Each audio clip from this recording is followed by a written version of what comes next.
It's happening. Listen, before this episode starts, we just thought we'd make a little clip to let you know that anyone who doesn't know, we now have a Patreon. It is patreon.com/another one podcast. And there's like a few different tiers on there. And we can go and get where you can sign up to us. And it helps us make this podcast. Helps us us pay for the podcast. Helps us make it better. Helps us improve and put more content out. We've got big plans for things we want to do. Haven't we? Since yes, we have. We've got big plans. We have got big plans. Yes, Rob. Yes. No, we have got big plans, and without anyone signing to the Patreon, this will die. Yeah. This will go away eventually, because if we can't make it work financially, we can't keep doing it, can we? No, we can't just keep throwing fucking... No, and we've got Aftermill to buy, and that fucking costs We've got kids to pay for. Yeah. Listen, I'll be honest, if I can't provide, I'll leave. Yeah. So... And we already know... You don't want to make an orphan. We already know how it's going, don't we? So we needed to be giving us something back. Yeah, please. Because we're bleeding here. My kids are begging. My kids begging. So sign up to the Patreon, patreon.com/another one podcast. That's it. There's 3 different tiers, loads of different prices. Pick one. Help sign us. up. You won't even notice it going out your bank. It's a couple of quid. Less than a Tesco meal deal. Or, well, maybe more than a Tesco meal deal. You'd buy a starving man a meal deal, wouldn't you? Yeah, well, I'm starving. That's what we are. Look at me. Look at him. Do you think that? Do you think this? Help. Another one. Fist away. Hello. Yeah. It's happening. Oh, sorry, I opened on a burp. I'm so sorry. I didn't realise that you'd pressed record and I burped. It's fine, mate. Don't worry about it. It's fine. How's everyone? You okay? Good to see you all again. You speaking to the audience? Yeah. What? Yeah. You speaking to the audience? Yeah. Sorry. Yeah. That's it doesn't matter. It's been so arrogant, Alfie. No, I mean that I didn't. That's Alfies. I did think you were talking to me as well. So the narcissism. Well, that's it's shared. I think everyone thought you were talking to us. I've been. It's never about them. No. If anything, they should feel like we don't know that they are here. Yes. That's when this is. No, I've told you that's not how this one works. What? That's not how this one works. No, this one works with them being in the room because this one works because we can address them and we don't have to. Okay. Anything goes. Anything goes. Stop thinking you're on the show. You're alright. You can touch me. It doesn't matter. I just sometimes a bit. Can I? Oh, you can touch me as well. But it's a bit far away. Is the chemistry not strong enough now after how many episodes? Fucking 50? What chemistry? 50? You're just a gentle glance just puts you over the edge. 50. Touch me. 50, Scott, I reckon. 50 in. No, 50. It's long, man. 50th episode is going to be Smith and Charles. Right. So this will be 49. No, in terms of recording. This is 49. Right, okay, I'm with you now, okay. It was amazing. Like, but doing we just recorded the Patreon podcast together, talking to them. It's like they were both like looking at me the whole time with such like you know when you go to like an old couple's house and they're like really enthusiastic about having. Oh yeah, but no, don't leave. Have some of my stuff. No, really, please stay. It feels like when I came home from my first year at uni and my mum and dad had moved the house round. Come and see what we've done. We've been to Dunelm. Like, I couldn't give a shit. When we do the Patreon and then we have the guests come on, it's like a holiday because it's like it's like reinforcements coming in. That's not a good it's like the US coming in at the fucking end of the war, just going like, oh, thank God we've won. Wade through each other anymore.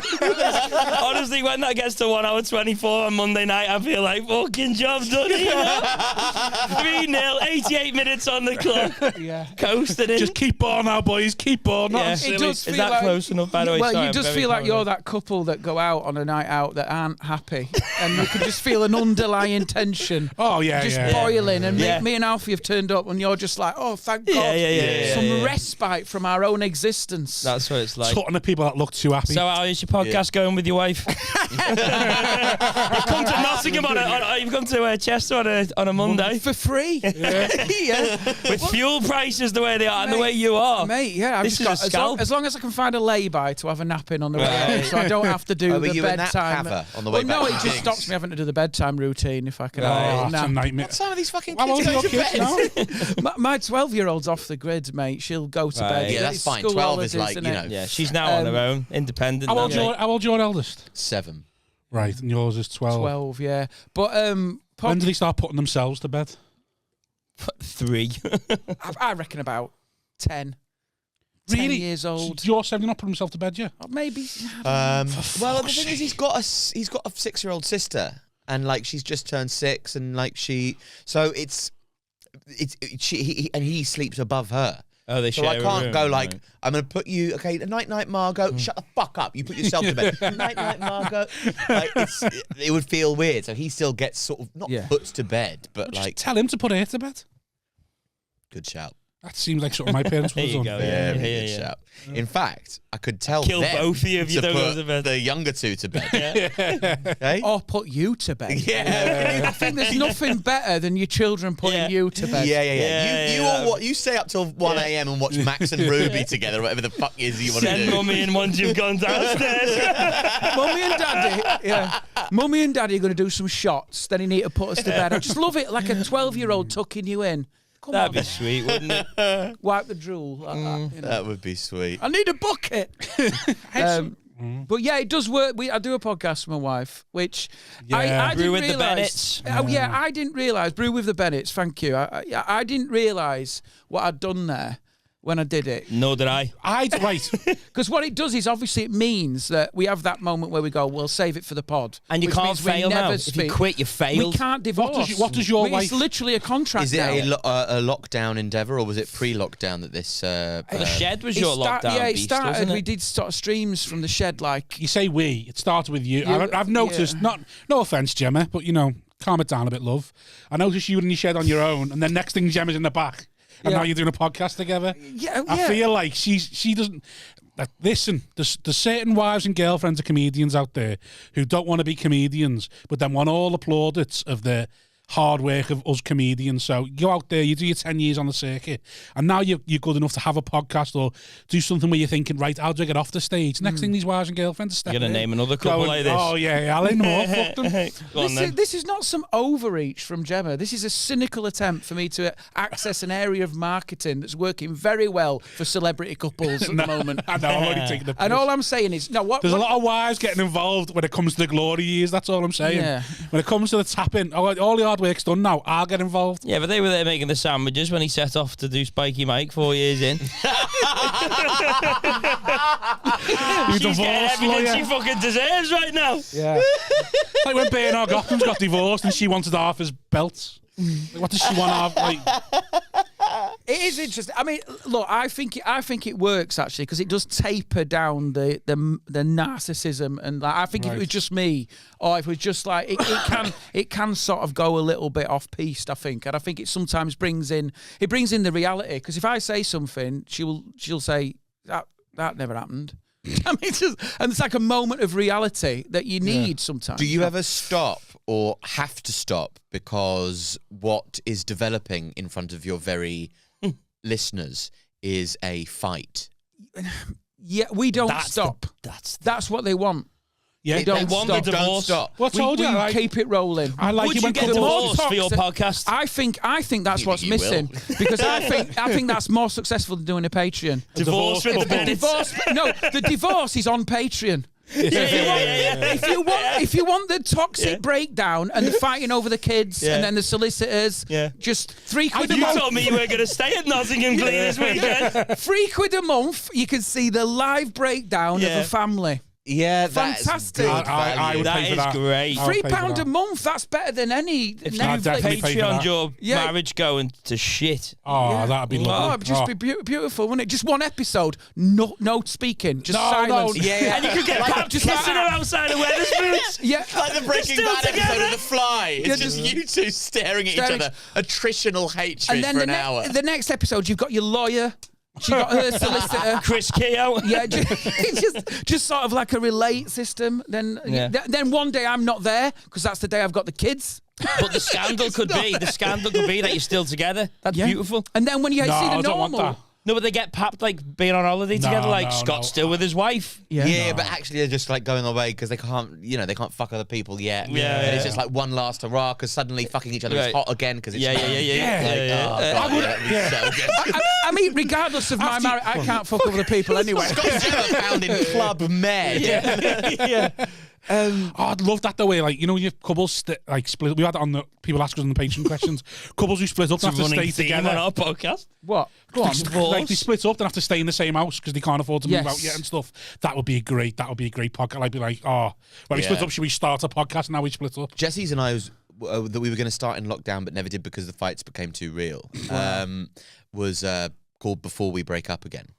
Because it just felt like such a sort of looming inevitability at that point. So should we just do a podcast before we break up? And I think that's what marriage takes away, is that a bit of, it could all be over like that. Yeah. Marriage makes it... No, I tell you, can't. what stops it from being all over like kids, mate. That's it. That means there's more on the line. If it's just you, I've got no sympathy for people who get divorced without children. Yeah. That is easy. That's just also, because in your worst moments, you think, well, I could leave you, but I'd love them. Yeah. I've not done anything And then to also- warrant my not being here anymore. Then also you think, when am I going to have them? That's I can't be arsed with that argument. Then you gotta I'm having the weekends. I'm like, fuck off. You had the weekends. I love that your whole motivation for maintaining a marriage is logistics of your diary. Fuck off. I'm having the weekends. You have the fucking weekends. I'll have Monday, Tuesday, is Wednesday. what keeps you together. Admin is massive, isn't it? Because Yeah. think about what you've got to sort out. It's Yeah. like, fuck this. Yeah, it's so easy to get into a relationship and so hard to break. It's like playing jonglers.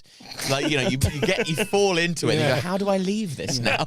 It's like I always think that people who have affairs, like, because I mean, we're in the era of affairs now. The Like, era? Yeah. Because what Is that how happens you're is, justifying as you- it? This is the era of affairs. Get This the is affair season involved in the two. podcast. This is season 2 with Scott Gemma and Scott and Gemma. someone Season else. 2. Yeah, Mate, this is Adam how Maggie. Mikey, Mike. I mean, I don't like the idea that we are deconstructing my marriage, but I do think that's what's it's missing. not just your marriage, We it's will be in all our we will marriages. be in the charts every week, number one. But I think what it is like you look at like that's what I What's mean going by to be the best era. for ratings? You having an affair or her No, having an what I affair? mean is I'm going to answer that in a minute, but.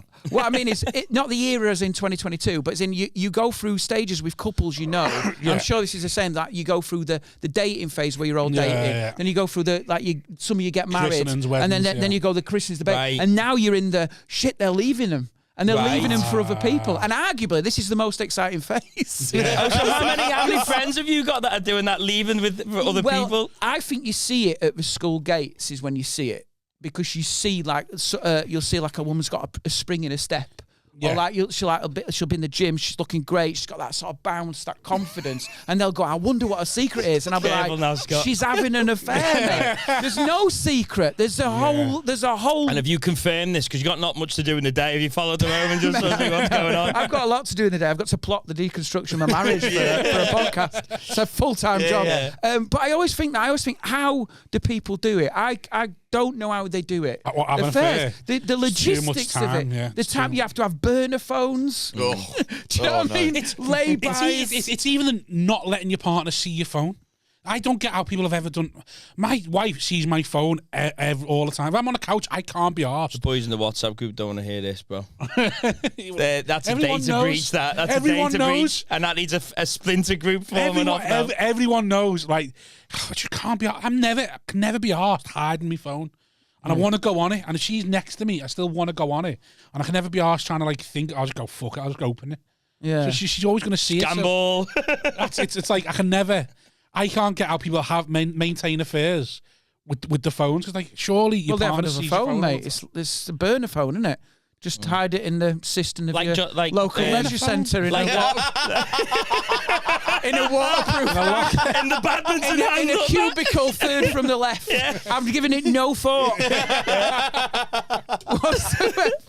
Then you've got you get an alias, an email You address. already know where you're putting the burner. Do you know what I mean? You put a few Glasgow Glees in, but the reality is you're in Leeds.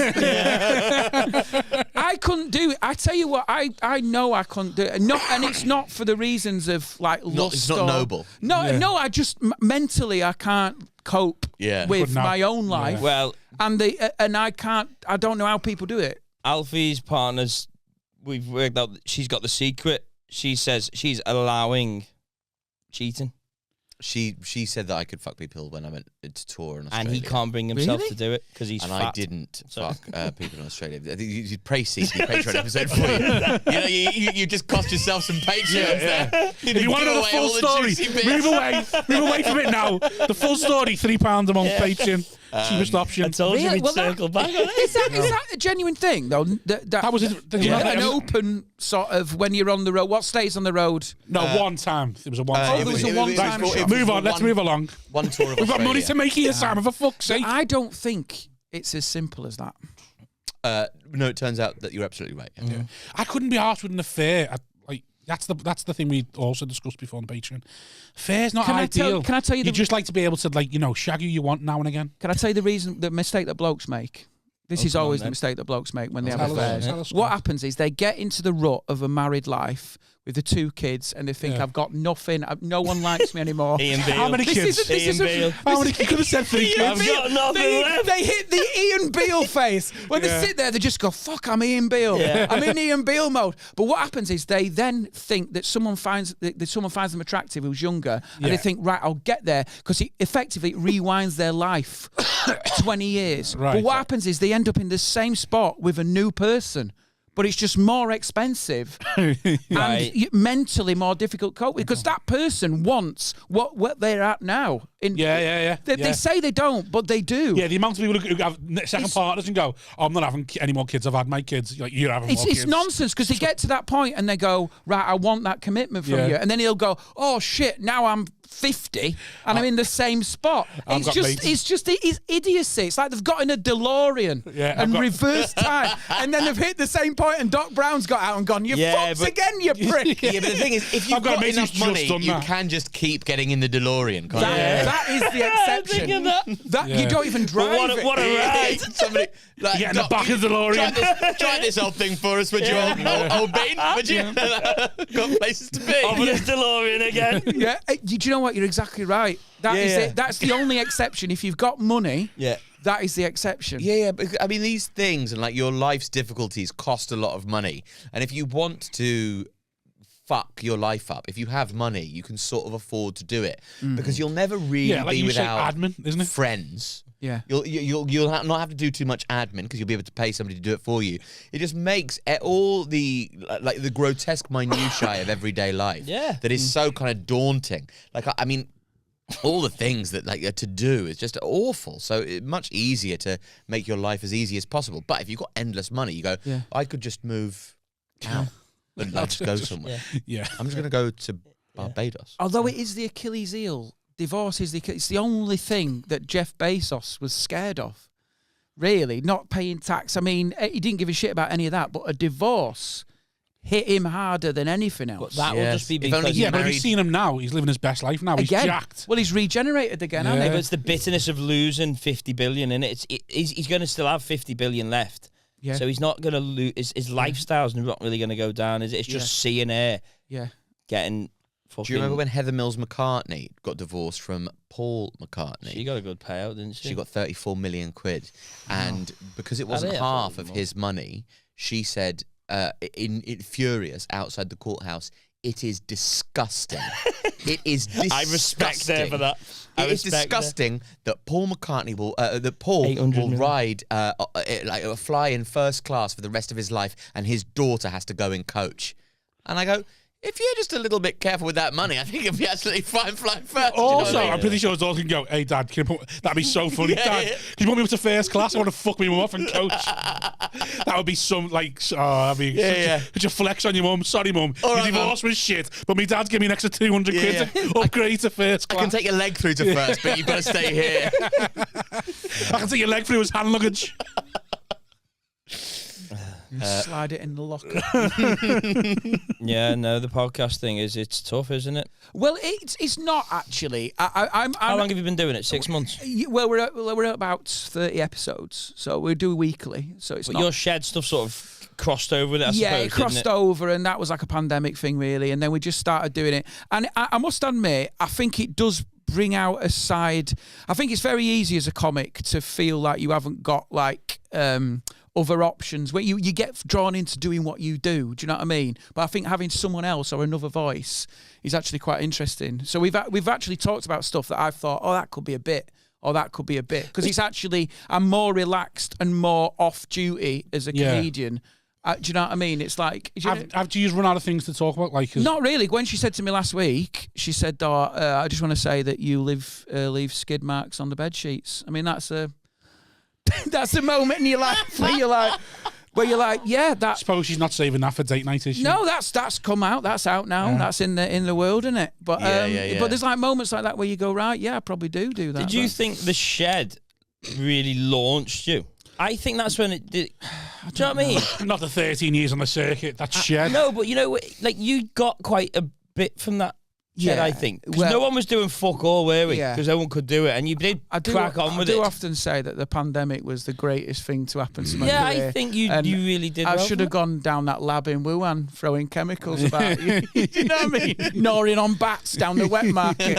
Going, give me another 6, I want to be on Mock the Week. When I was watching you do that. keep them coming. When I was thinking, surely you can't keep this. You're going live like every week. And I was thinking, how's he doing this? Every Saturday, it wasn't planned, and it wasn't ideal, but I think everyone went a little bit mad. Nuts, yeah. Didn't everyone else just feel like I just needed to do something? I thought I can't not do what I'm doing. I think a lot of people who were naturally who were performers, not just comedians, but all of us had felt lost. Yeah. And the desperation, no timing, because it was or everything that you had for so long. Or every idea that had percolated in your brain that you hadn't followed through on, that now was okay, urgent, fucking start now, aboard the content train at the same time as everybody else and make it worthwhile. And I did something which actually now I realise I should have persevered with, because the thing I did afterward was shit. And what you did was, such a genius stroke. And we all did different things, I think. And some of us just more successfully than others. Through a combination of, I got on the ale. That's what I got on loads of it. Do you not find that pressure for content frightening? This is what every episode I moan about this. This is my biggest gripe, is that I can't do it. You're in the world, mate. It's too late.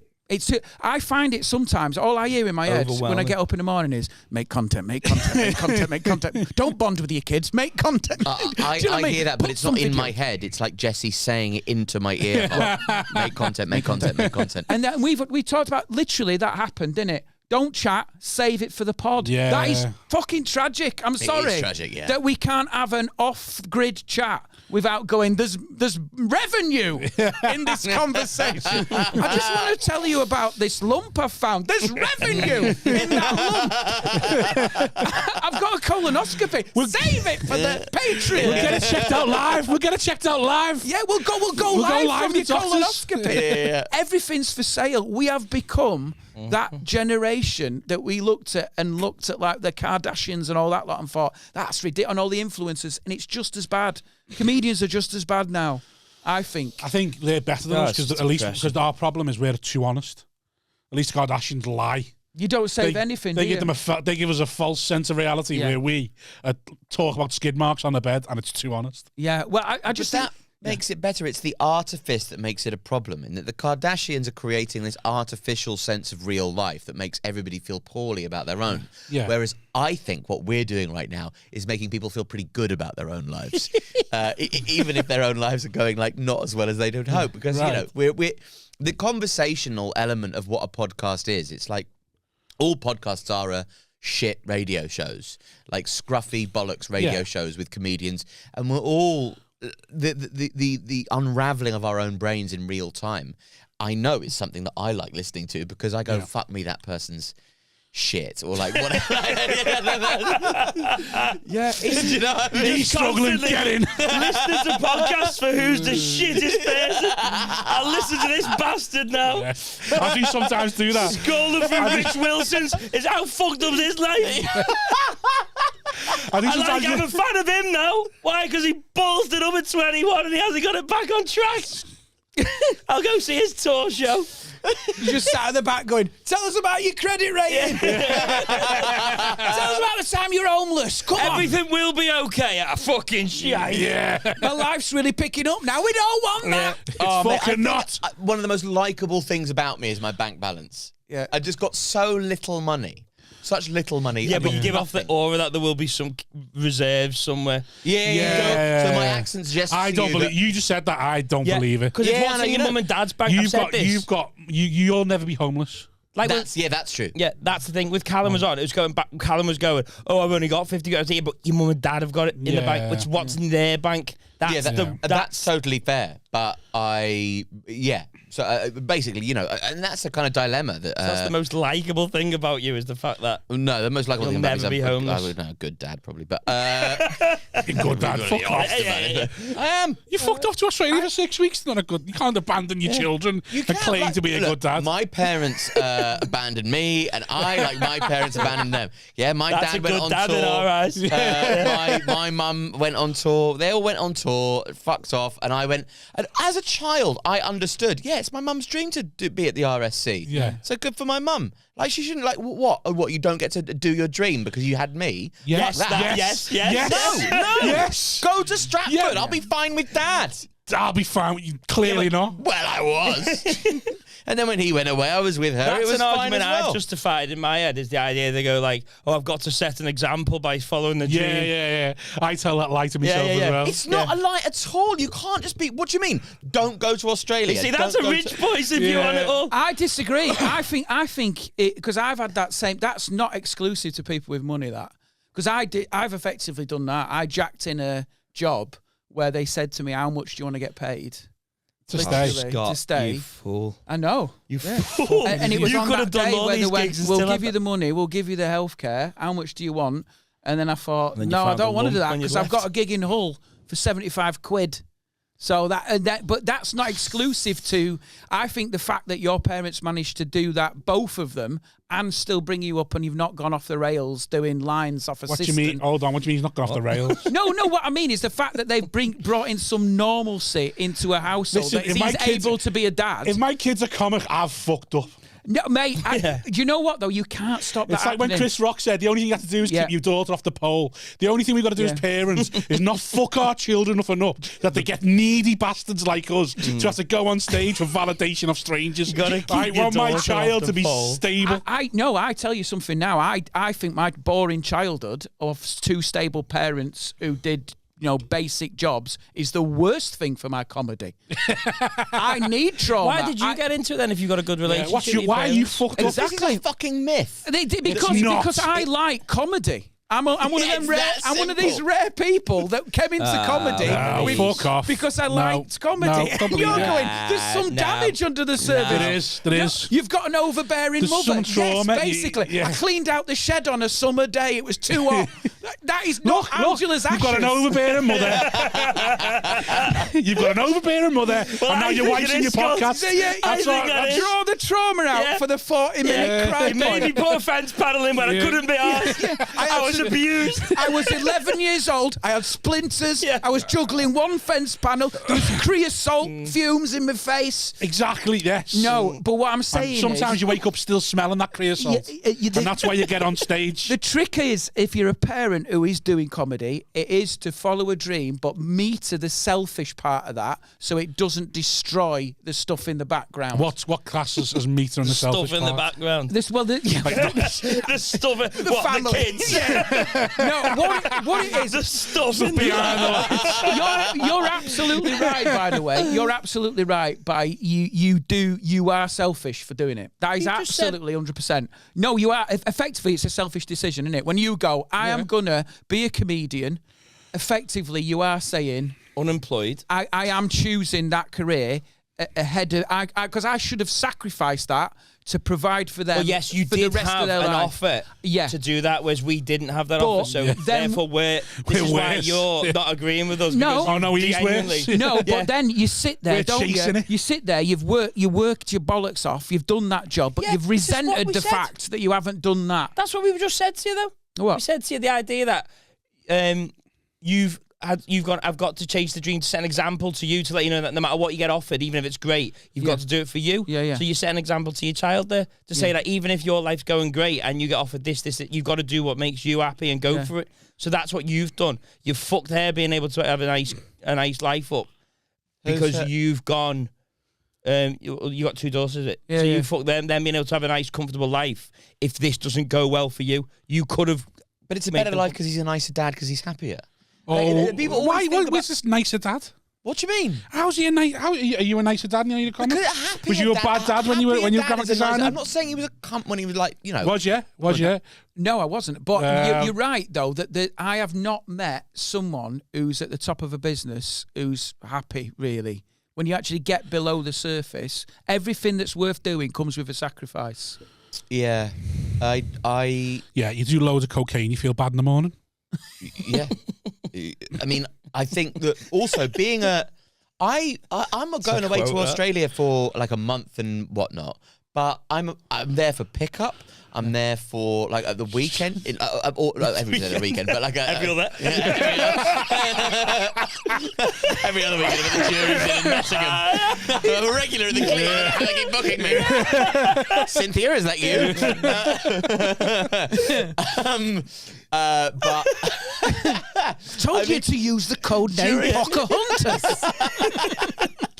During the fucking holidays, I'm there all the time. Like I see them so much more than, like, say, you know, a lot of my friends' dads ever saw them. So in terms of like hours spent, it also in the same way, I've always had this theory. Hours spent. So like, I've got minutes on pitch. I've got a theory. Minutes per goal. Alfie's on 56 minutes per goal. It's well better than 1 and 2. Each relationship has an amount of time that those two people can last with each other.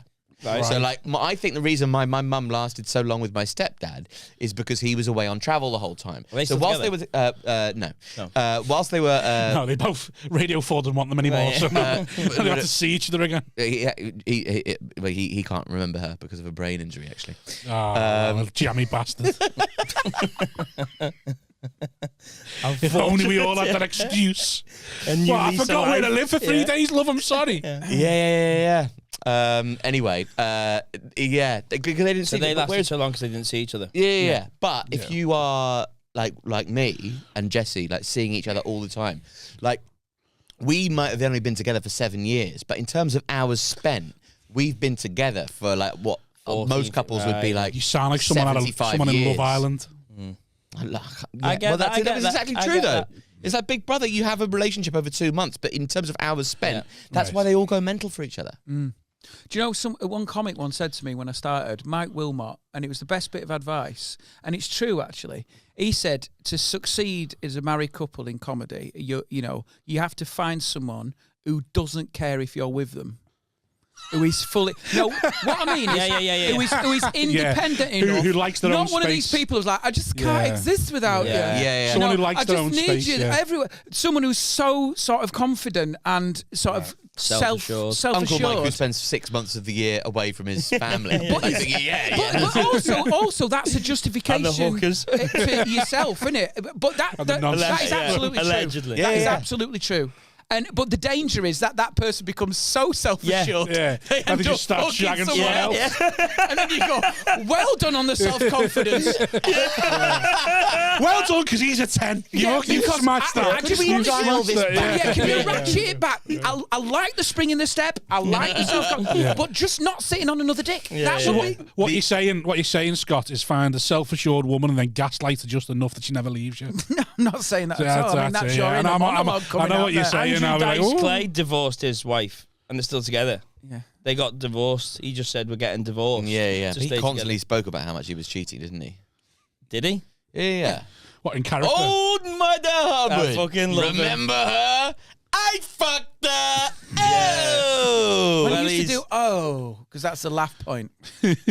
What? Everyone went because he knew when he did that's when we clapped. Pavlovian. The only bit of advice Mike Wilmot ever gave me was write jokes, kid. The hard part of fucking comedy. Yeah, I love him. Right. He's like a sage. He's so wise. But yeah, I've got to be honest. You said Mike Wilmot, and for the past 2 minutes, I've been thinking of Mike Wilkinson. Oh, I thought you were thinking of Gary Wilmot. No, I think of Mike Wilkinson. Imagine if I had been thinking of Gary. He's thinking of Mike Wilkinson. And then thinking of Mike in the lakes going, what do you want to do? You find a woman who can't stand you. Do you know the other thing, though? Because comedy's all bollocks. That's the other thing. True. None of it's real. So if you've got nothing below that, it's quite depressing, actually. What do you mean? You've got to have something else in the background. You've got something to live for. You can't just have the background. You can't just. I'm saying it like the background, Scott. Listen, I love my 2 screensavers very much. I love password 1 and password 2. I have to keep resetting it. But I need that. How do you spell her name again? Yeah, you need that background. Family. No, you need something Family, there. Scott. You need something there that's real, because once it's all nonsense, man. What do you mean it's all nonsense? Like, it's not... Like the world we're in, comedy and all that, is just...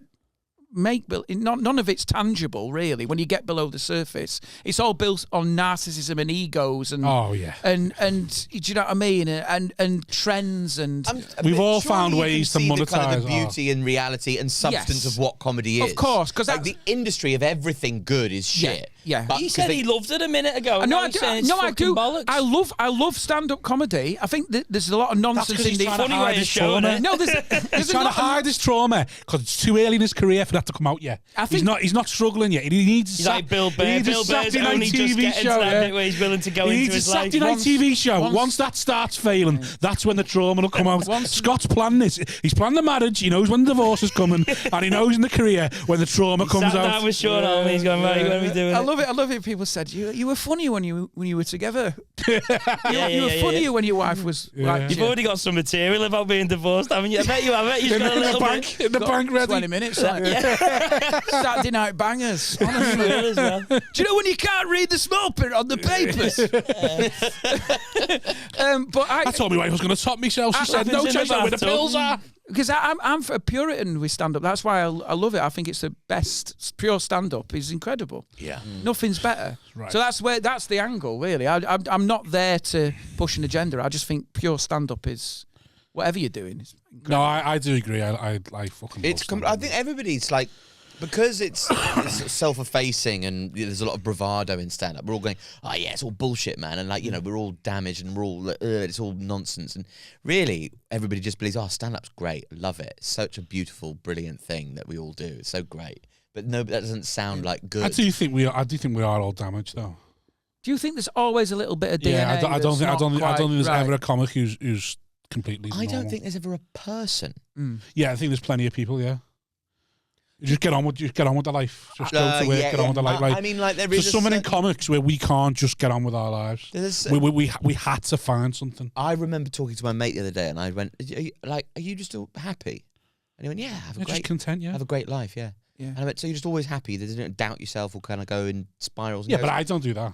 Huh? I don't do that. But in whichever way the damage manifests itself. Yeah. I mean, your damage is so deeply seated that you've had to kind of create this almost cartoon character around it. Oh, massively. Yeah. So you're... Which is defence mechanism. It's him, lad. Fuck it in.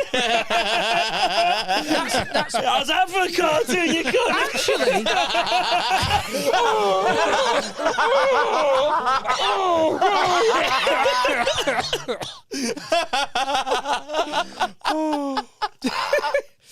Because I think below the surface, I think you're the most normal of all of us. I am, yeah. I think you actually, because you've kept. I think I'm the most normal comic I know. Yeah, I think you're just when you get home, it's just dad, innit? Yeah, I can imagine you in that situation. Yeah, because there's no neurosis. My problem is I'm too narcissistic. I love myself so much. Like narcissism comes with it's natural. Narcissism. It's not a narcissism. Like a narcissistic person who with the mental disability of narcissism comes with a level of self-doubt. Is it a disability? Well, it's like it's a mental illness. Sorry. So a mental illness, a narcissist who's like mental illness, that comes with such a level of self-doubt that they end up having to do certain things. Mine, I just literally, I'm in love with myself. Can I it's a problem. It's why I'm fat. Well, can I tell you my fear? Doctor. The only. do you not think the only fear I've got with stand-up? This is the reality of it. Is running out of time. Like I see Ghosts of Christmas Future, which is 53-year-old in a service station. On your way to a gig for 150 quid. I've got that. That gives me palpitations. To put 20 quid in a christening card for somebody. Granddad's off to Reading, just a tonic now. That's the thing. That is the only part of stand-up that is the one thing that when I look at that job and I look at stand-up, that is the one thing that I go, I can't. Yeah, that's but what would you? Well, what age but you're on about 50 though. But then would you rather be 50?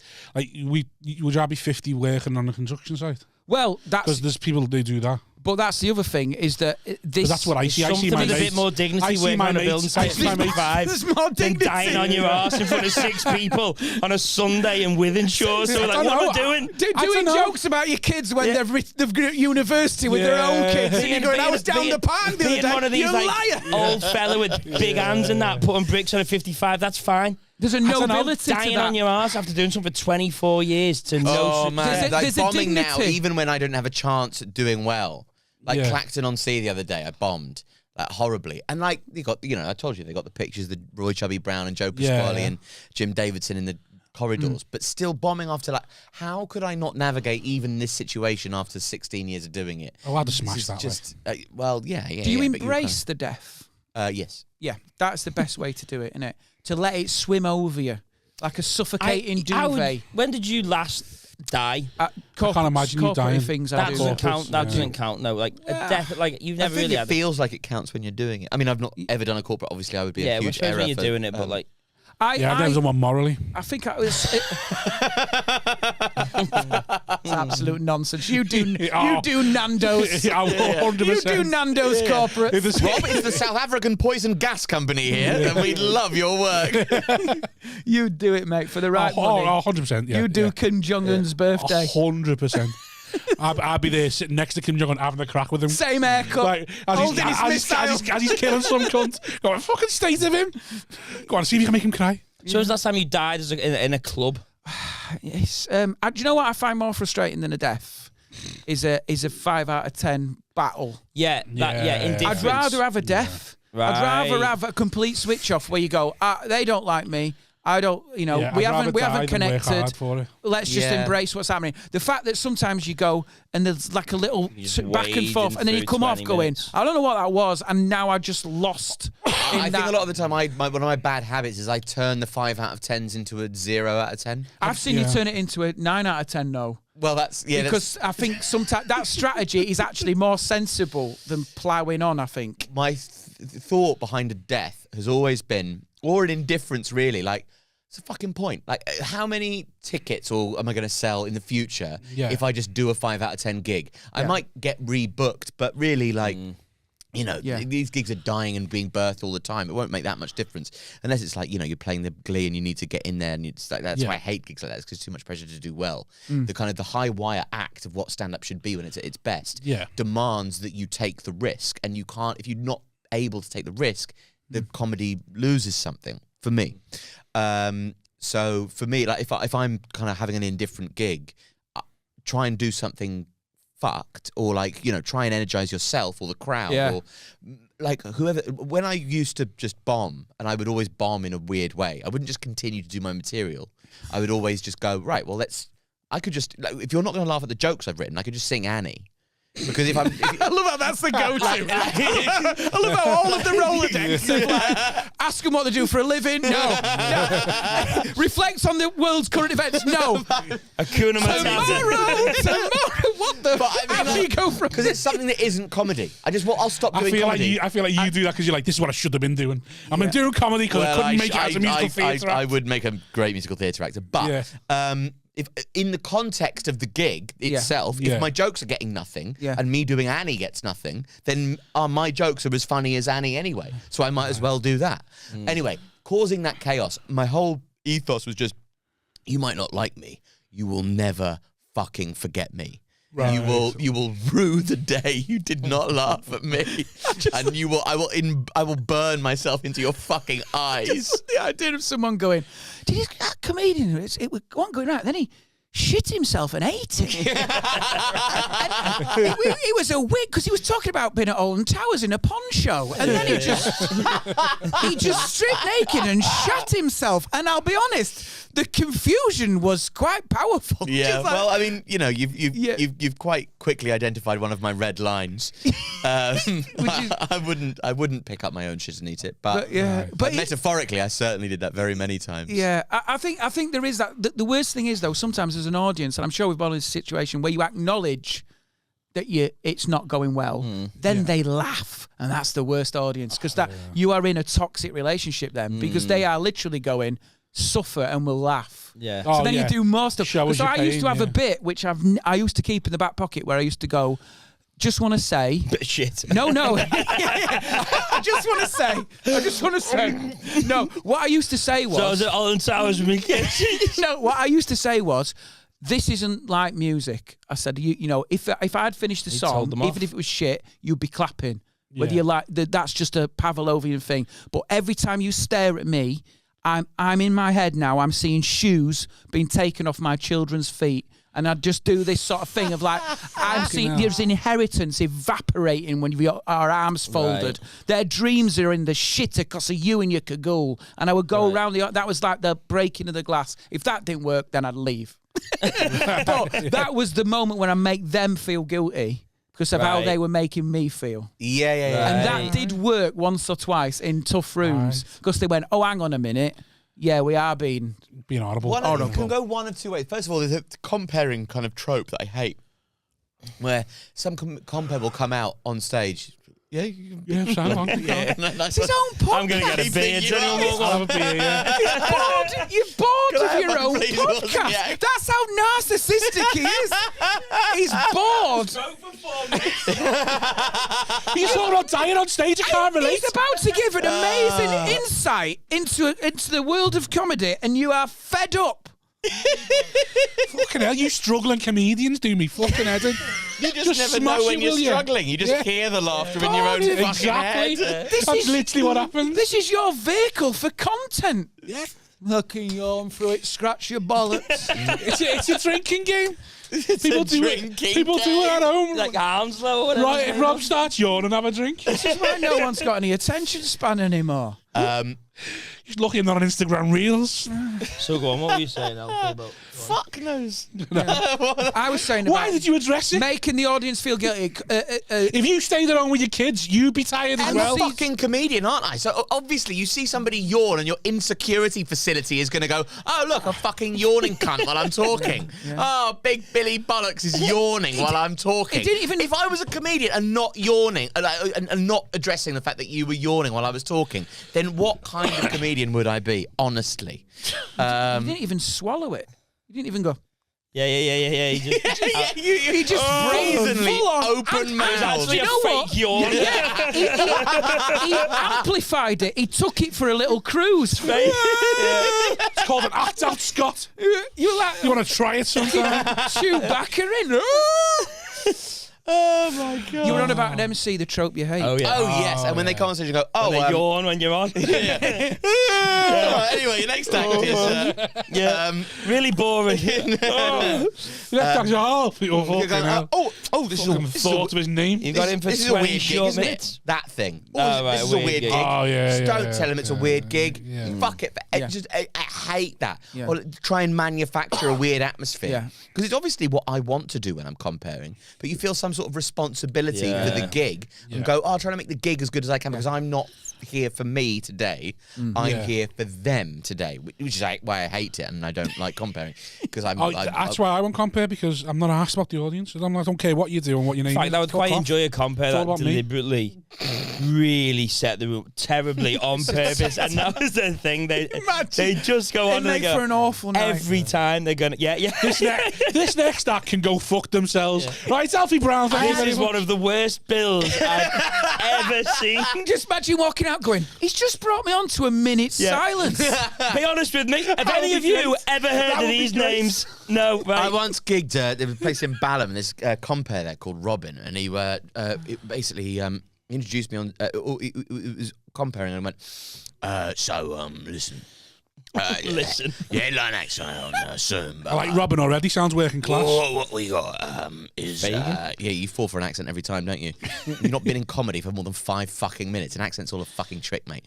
I'm so working class. How to tell a spot a middle class comedian is that they mention that they're working class. That's no working class comedian ever fucking mentions that they're working class. Yeah.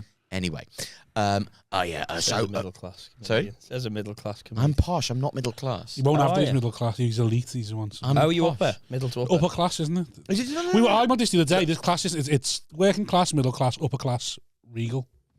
I'm just theatre posh. Right. I've got this voice because my mum was in the theatre. Okay, she didn't earn a lot of money. She's a Judas. Yeah, she's turncoat, isn't she? Huh? Yeah, you know. Oh, she's Well, she's from Bergenad, mate. She's nothing Right, to do come with on, you. let's get to it. Okay. Robin's there. Ladies and gentlemen, please welcome to stage. My son, my son is 20 stone. He's autistic, and the government are going to take him away from me if I don't raise a bit of money. So there's a sheet in the corner you can sign up, sponsor my son. I just he's a mess. I need to pay for a carer. And please, ladies and gentlemen, I just don't want to lose my son. He's 20 stone. He's 21 years old, and he can't function alone. So just will you please, if you could sign up and spare any money, I don't want to lose my son. Will you please welcome to the stage, Alfie Brown? Wow. Did they think That is is that amazing. his son?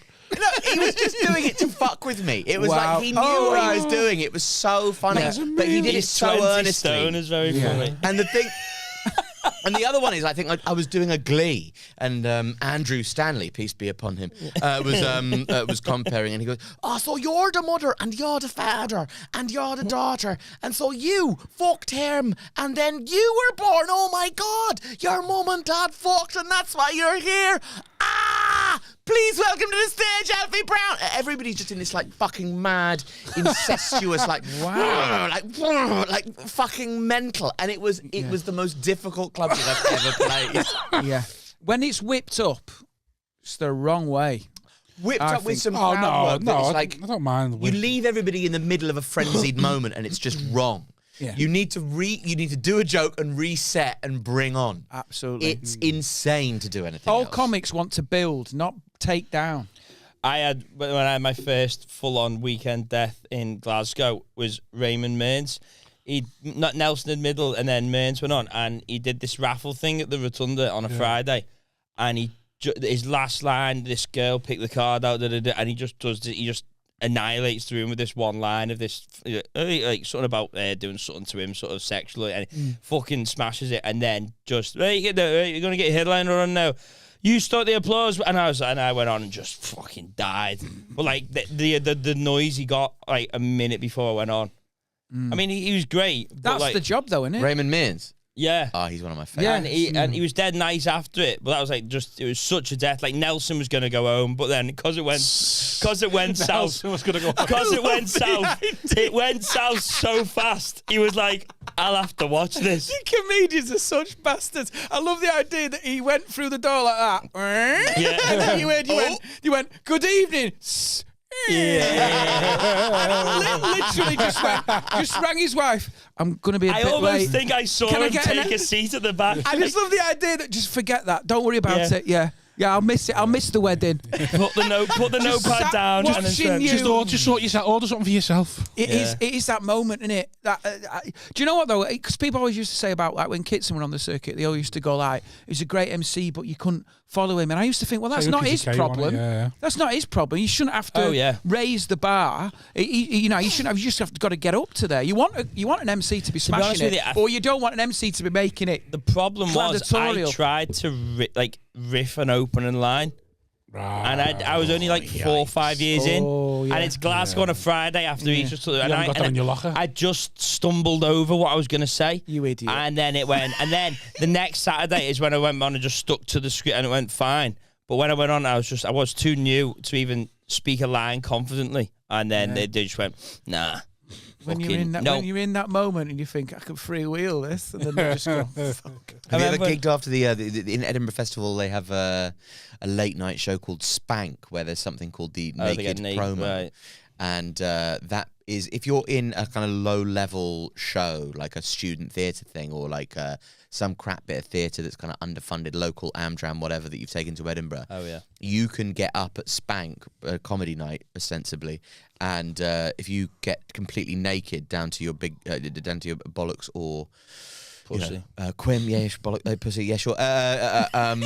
Then you can promo your show for 1 minute. Yeah. And it is a way of. It's always full, that room, though, isn't it? It is full, and Just for that one bit where you get to see a little bit of pum pum at the end. but following the naked promo, have you ever had to do that? No, but I've seen.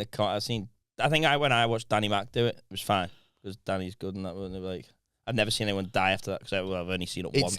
I think it's you it's not like everybody dies after it, but you certainly raise your chances of death by following it. Yeah. Because they do the naked promo, and then they get everybody to sing along to Mr. Brightside, and then, and here's your next act. Yeah, that's you can't follow that. It's like a fight. And I've had some of my best Yeah. gigs after that, because I go, you're all pigs, and this is awful, and this is the worst. You just gotta fight them. Yeah, and that's one of the most interesting, like, because being self-effacing in front of audiences, especially for me, if they, in a posh bloke, sense weakness, they go, "Oh, let's kill him! Like, let's just murder. Let's fucking make his life horrible." Because all that sort of bile of childhood comes up, doesn't it? Everything that's wrong with their life is then directed towards you. Yeah. But you have that infamous story of the Liverpool one, didn't you, with the White Sox? That's one follows you. It was pre-warned as well.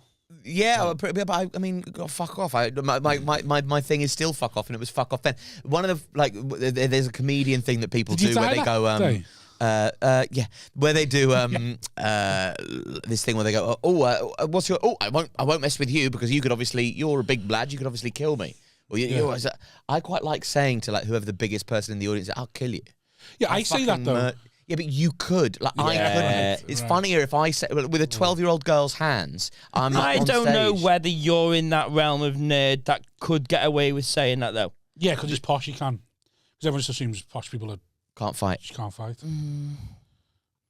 I don't know. I reckon they might think you're sort of trained in something. No. You're not. I'm in the Roger Gracie Absolutely jiu-jitsu, and I'm going to get them all in a fucking... I don't know. I just don't. You don't. You wouldn't give off In a as leg much lock. of a. Yeah. I'd say you could be one of them unassuming types. Just like that stand down Dave, he's got a crane kick. It looks like those hands are so small, but they're fast. He's got Steven Seagal hands. So how was the Apollo for you? Everyone I saw, it was great. Oh, You know, all right, fuck off fucking then. Couldn't give a fuck, mate. I'll tell you what. You got 40 followers from No, it. fuck it. Let's have this now. Right, you've done the Apollo. You got fucking X amount of money, a large amount of money, 5 figures, should we say? Right, and there's a tight twat table there. Right, you're going to be on it now. Right, I'm going to have this. This is for Paul Smith. I'm doing this for you, Paul. Right, you won Comedian of the Year. Yeah. Stipulation in winning that competition. Let me- No, This Scott. is good. You let me finish. The stipulation in winning that Comedian of the Year is you buy the trophies. Yeah. Buy the trophies for the next year. You bought trophies and refused to buy Paul Smith's because you'd bought too many. No, let me just explain. No. Let him explain. Answer yes Let or him no. explain. Yes or no. Let him explain, Let him honestly. explain. Yes or no first. I want Let yes him or no fucking- first. Yes, but there was Right, there you go. We got the yes. There you go. Come on then, Scott. circumstances. Come on, Scott. The tradition is when you win the Comedian's Comedian, which I did, Rob, which you would do if you put a bit more effort in. Fuck that. Rather than coating off other comedians because you think they're tight. Come on. I don't think. Right, come Listen, on. let me explain. So you have to. The tradition is you buy the best acts, and normally it's just one act, best act. They then send you ideas for trophies. The trophy idea they sent me was a cheap little £9 Yeah. microphone thing. I didn't get that. I got a cut glass trophy. A cut glass trophy that was engraved For the next comic. For the next comic, which was £75 Right? Yeah. Yeah. before delivered. Right? Yeah. 3 people won that year. Yeah. 3 people shared the trophy. Right? Yeah. Okay. So I bought 3 trophies. Yeah. I posted them out. They then 250. said the MC one, 225. the person who organised Yeah, it but said, posters and packaging. as they were free. Look at the fucking Rain Man with the maths here. 225 posted packaging. Just got Mate, that's five. Patreon, Just got 5 figures for It the was, Apollo. no, it wasn't. Hang it on, wasn't hang on, free hang on. figures. Come on. Right, it was about £300 to post these trophies Yeah. because they're like Scotland, all over the country, Yeah. right? The person who was Scotland. organising it said, because you've bought 3, I'll sort the MC one out. Yeah. That's fine. They then said they will sort the MC one out. Didn't do it. They then messaged me, said, do you want to sort it out? I said, well, I've bought 3 already for that. He says, oh, don't worry, I'll deal with it. So Paul got a shit one or something. Yeah, but Paul that's how it got shit. happened. What? Paul? Does that, now that you've heard the story, sound eminently more reasonable than you thought Yes. it No. was before you brought it up? No, I still think he's a fucking minge. So you want me to buy Paul Smith, who's possibly a millionaire? Let's not forget that. Paul, one of my best mates, looked me in the eye, almost in tears, and said to me, the feel only slighted. award I've ever cared about winning one given to me by other comedians. It's the only award I wanted. He said, I don't even know where the other awards are. We need to clip this and put a really I don't know where the trophies is. But this one given to me by other comedians. No. He said to me, well, go on. He said, they told me I won it. And I was like, I was made up. And I said, when do I get me trophy? And the person who's organiser said, well, actually, Scott said he's not buying you a trophy because he's already bought too many because too many people won the comedian. Shouldn't his have been bought by the compare? It was meant to be the MC who bought it. That's the other reason. Who was the MC? I don't know. Who was the MC the year before Paul? So that's what I'm saying. The best act buys the best act because otherwise you can't just go to the best act. You're buying everyone's trophies. Yeah. How's that working? Because it's best act to best act, best MC to best MC. So I'm sorry, Paul, if you're offended. I'm going with But the instructions I was given, I followed to the T, and I packed 3 cut glass trophies. Which were very nice. This is really backfired because I think now he's ended up. He's done a lot better than actually. I think Paul was almost in tears. Paul was almost in tears in his brand new Merc. It's a Lamborghini. Bentley and Lamborghini, Scott. If he wants Paul, if you want a cut glass trophy, I'll get you one, mate. I will get you one. No, because you're an act and you buy for the act. The MC does buys that for the not MC. seem more reasonable? All I know Do you is know one what? of my best You mates lot- was in you tears. lot- you Was in lot are tears like to me because the only washer award he's women, ever cared about winning. The only award he's ever cared about winning. That was a year and a bit ago, coming out of a pandemic, and you went. Do you know what? Went round the WhatsApp group. It didn't get me a trophy. That's why my bookings just went at hot water as well. You little shits. All sort of, and before you even knew He's got all your bookings. I bet straight away you just like his diary was empty. He went, hey, you know, Smith. He got me a pot. Don't do any of that. I tell you what, I have never liked him. I'm always suspicious of someone who's nice on the circuit, and that just proves it. That just proves everything. It's all a front, and he's an absolute bastard. And I know he's getting divorced for his podcast. You rat. You're a rat, Rob. And this is coming to burn you on your ass, mate. Listen. Because you don't understand. If you'd have asked some questions, if you'd have messaged me, I'd have told you what I've told you now. But instead, you went off in your own little world. Fucking Line of Duty season 1. Listen, the trophy. all I know, Line Paul of Duty never got a season trophy. 2. Who bought the trophy? Paul never got a trophy, and he got told you refused to buy him one, and that's why he never got one. Who told him to that? buy anything? Who told him that? Who was organising. I didn't refuse Let's to buy name and him. shame that one. As if I'd turn round and say, I refuse to buy this Paul is Smith a such trophy. a fucking honey trap, isn't it? You never wanted to be right.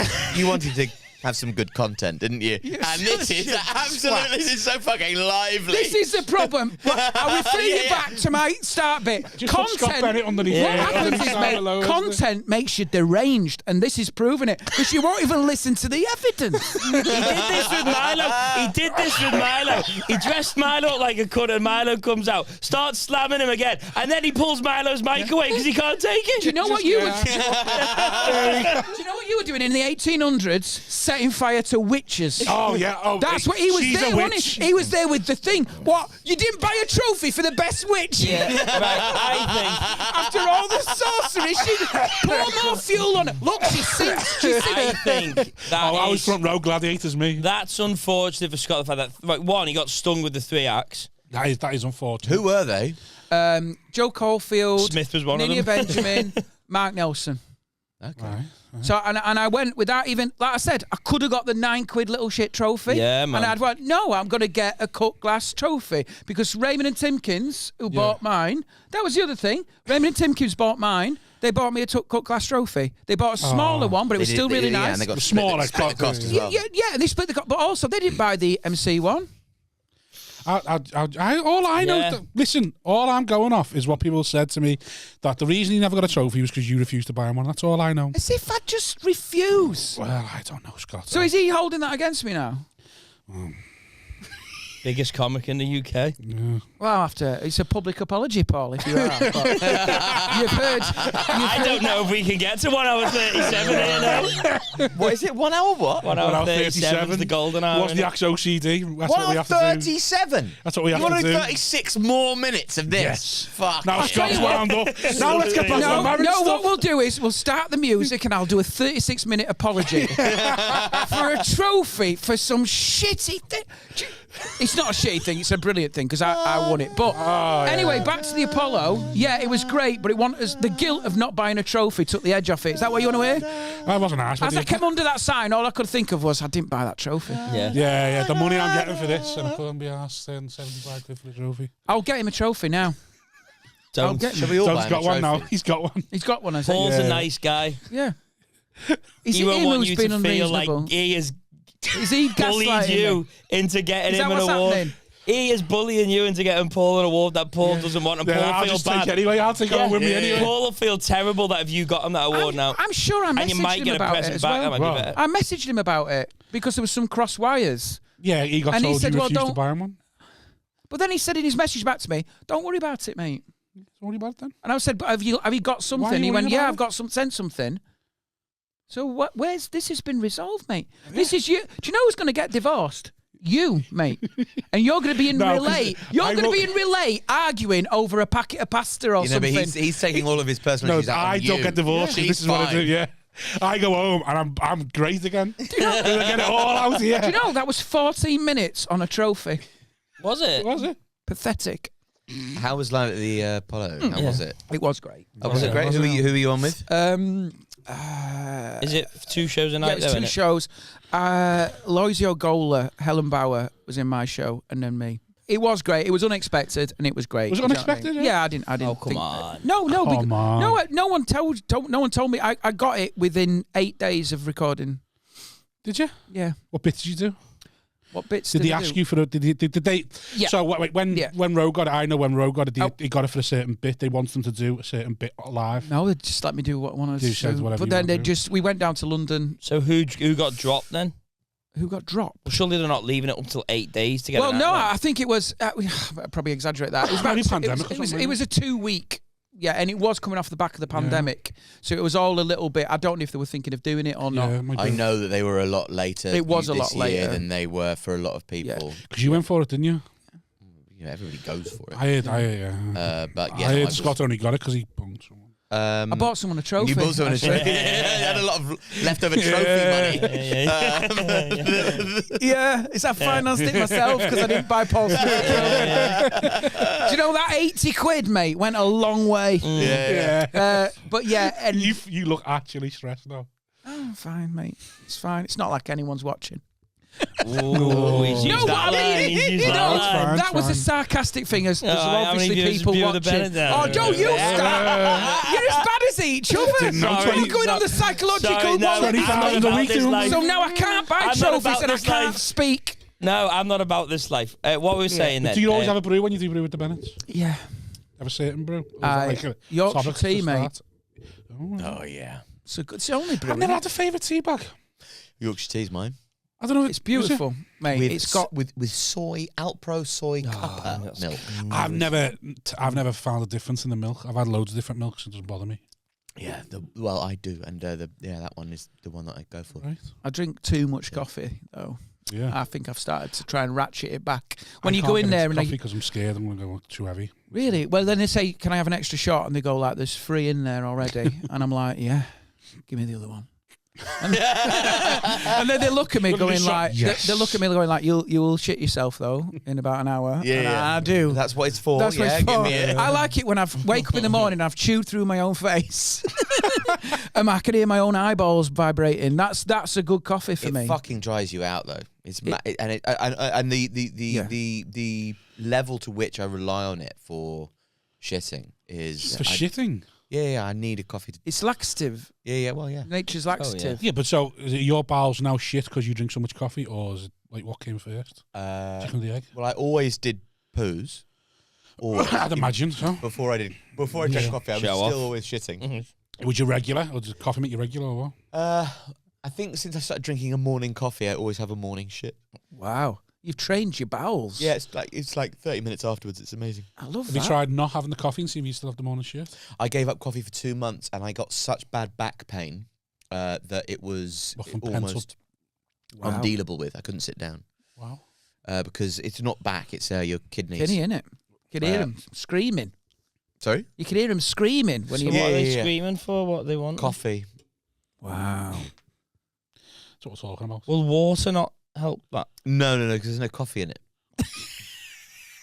Well, why do your kidneys become dependent on? Genuine confusion. Shut it, you trophy. Why?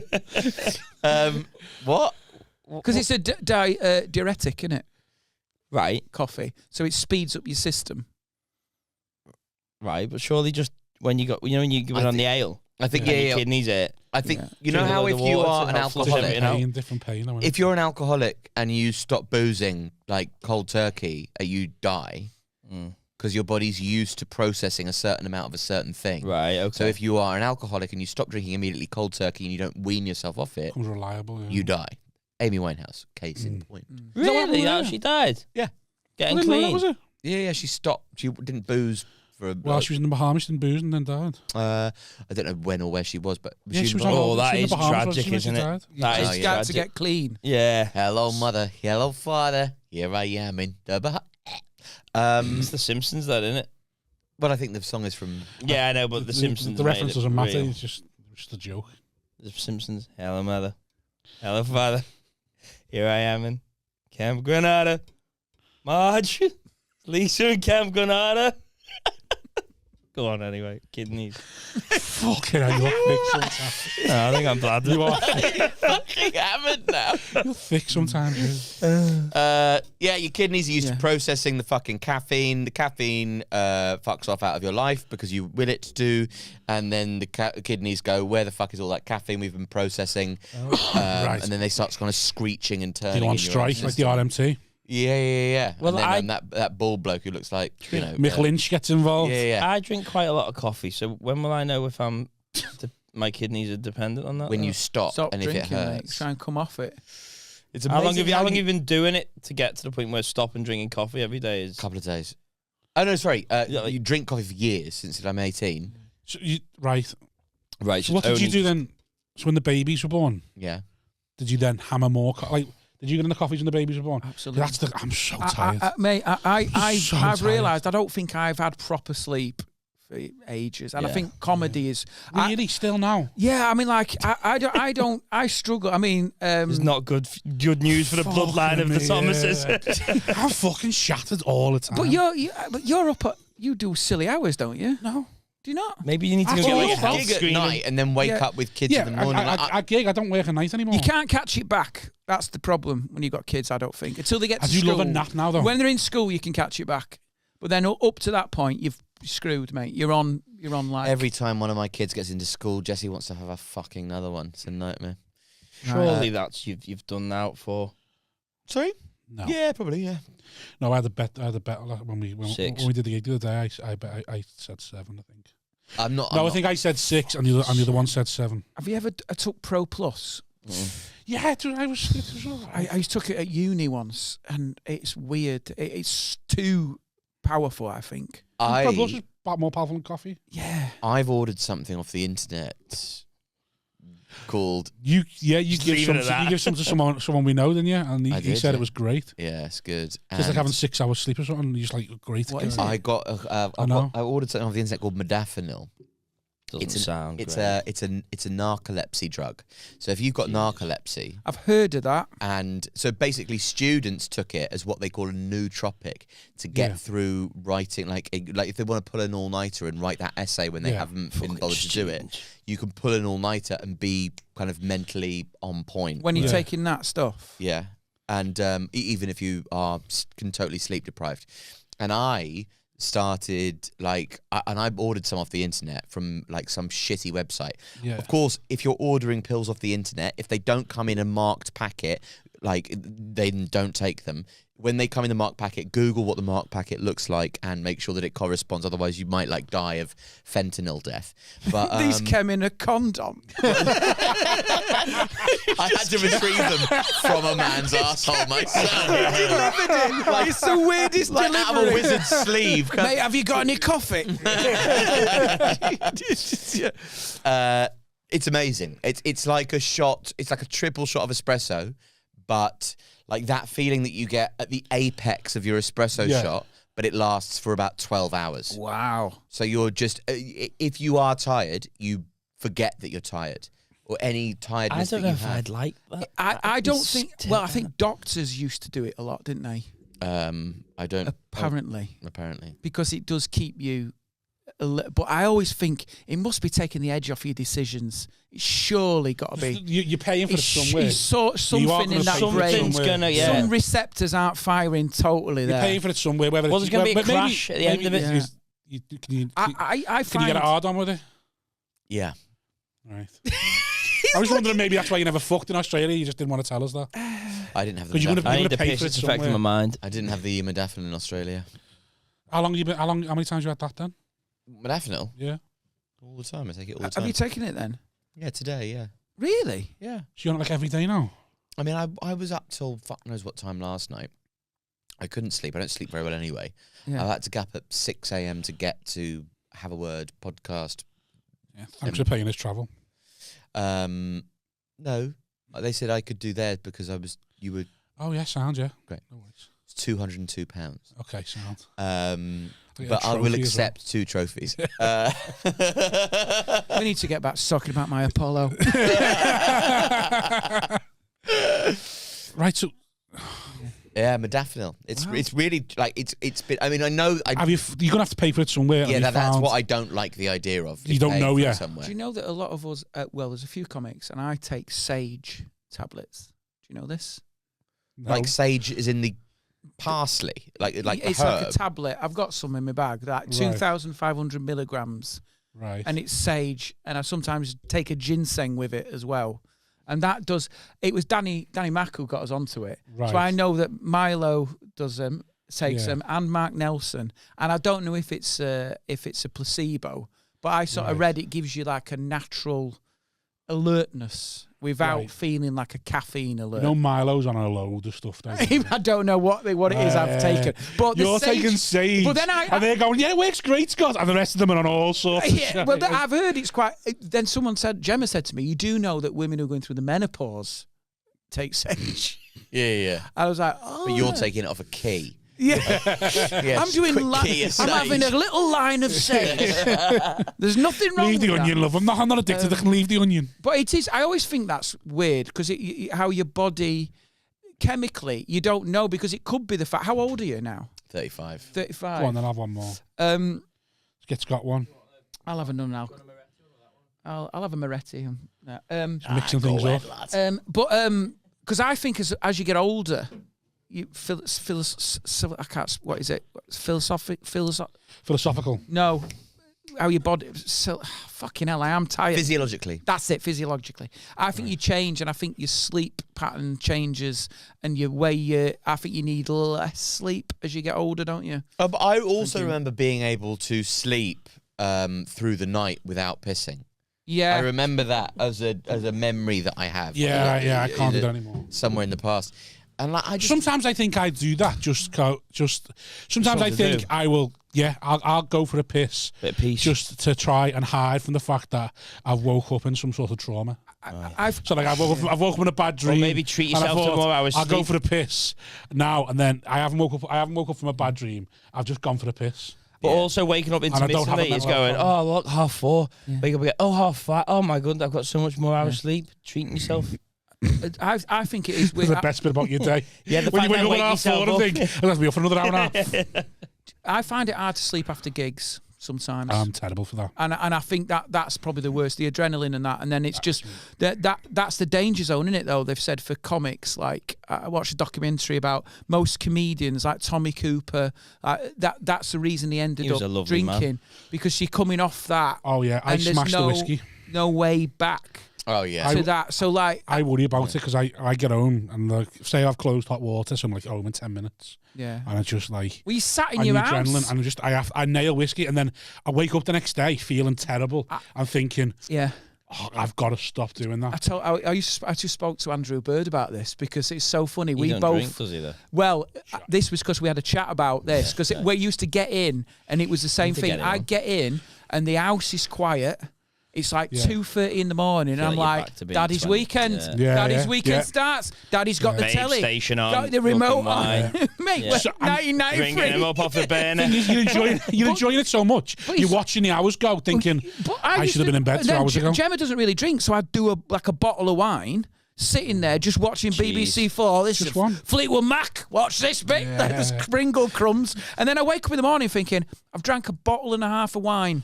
And that You that fucked used the to day happen. up for the family then, Yeah, haven't and then you? the day after you're hanging. Not and if you then, have a modafinil. yeah, but the thing is, I think Sounds that like You're a good dad like Alfie. Daddy's offering modafinil. I mean, he did the school run with no trousers on. he was on But he did time. it so enthusiastically. He was so great. He was on his own scooter. I mean, but I do think the adrenaline after gigs. Yeah. I mean, the adrenaline after the Apollo. Hey. After you won that award for best acting, Imagine having Yeah. that. you just forgot to do the MC one. Yeah. The end of the end of In every fact, night. yeah, And that's what you it's should either- do. Next person who wins that award should just buy a chalice for the next act. Yeah, or like a yard. So they can of just port, drink like the out of poet it every laureate night. gets. You should call it the 2:30 a.m. chalice. So that's like when you get in and you're flicking through the stations, you're watching Couples Who Kill or Police Interceptors. Or Naked Attraction. That's the only two. Oh, yeah, Naked Attraction. They're the only three things you're allowed to watch. Yeah. And then you sat there and you're getting hammered out You're your drinking chalice. your whiskey out of your... Going, I am a winner. Comedian, you're drinking your whiskey out of the comedian chalice. I'm like At Louis 3:30 C.K. in the at the morning. end of his And just film. fucking kill What yourself. I want to see is just a single bulb with no lampshade because she's taking it.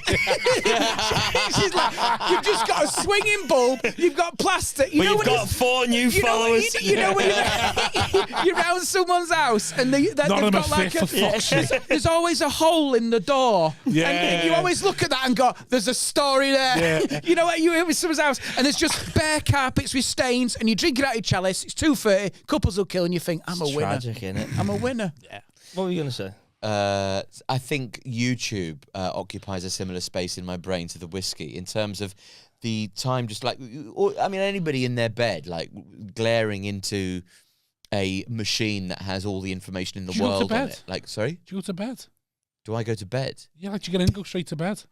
Just sit and enjoy the silence downstairs. Depends whether I didn't even put the light I'm- on me. I just like sitting in the dark. I'm not Yeah, sit in the dark. I don't put the light Serial on. killer. Depressed, That I don't is put the- such- I don't put the light on. I just sit in the dark with the telly on. And That just is like disturbing. It was like being the pictures in I it. bet someone walks past your house, you see a flickering thing, and you just sat there In my boxies as silhouette well. in your So the first thing I do is take all my With clothes his hands off. down his With a bottle of trousers. scotch and a packet of Gillian chocolates.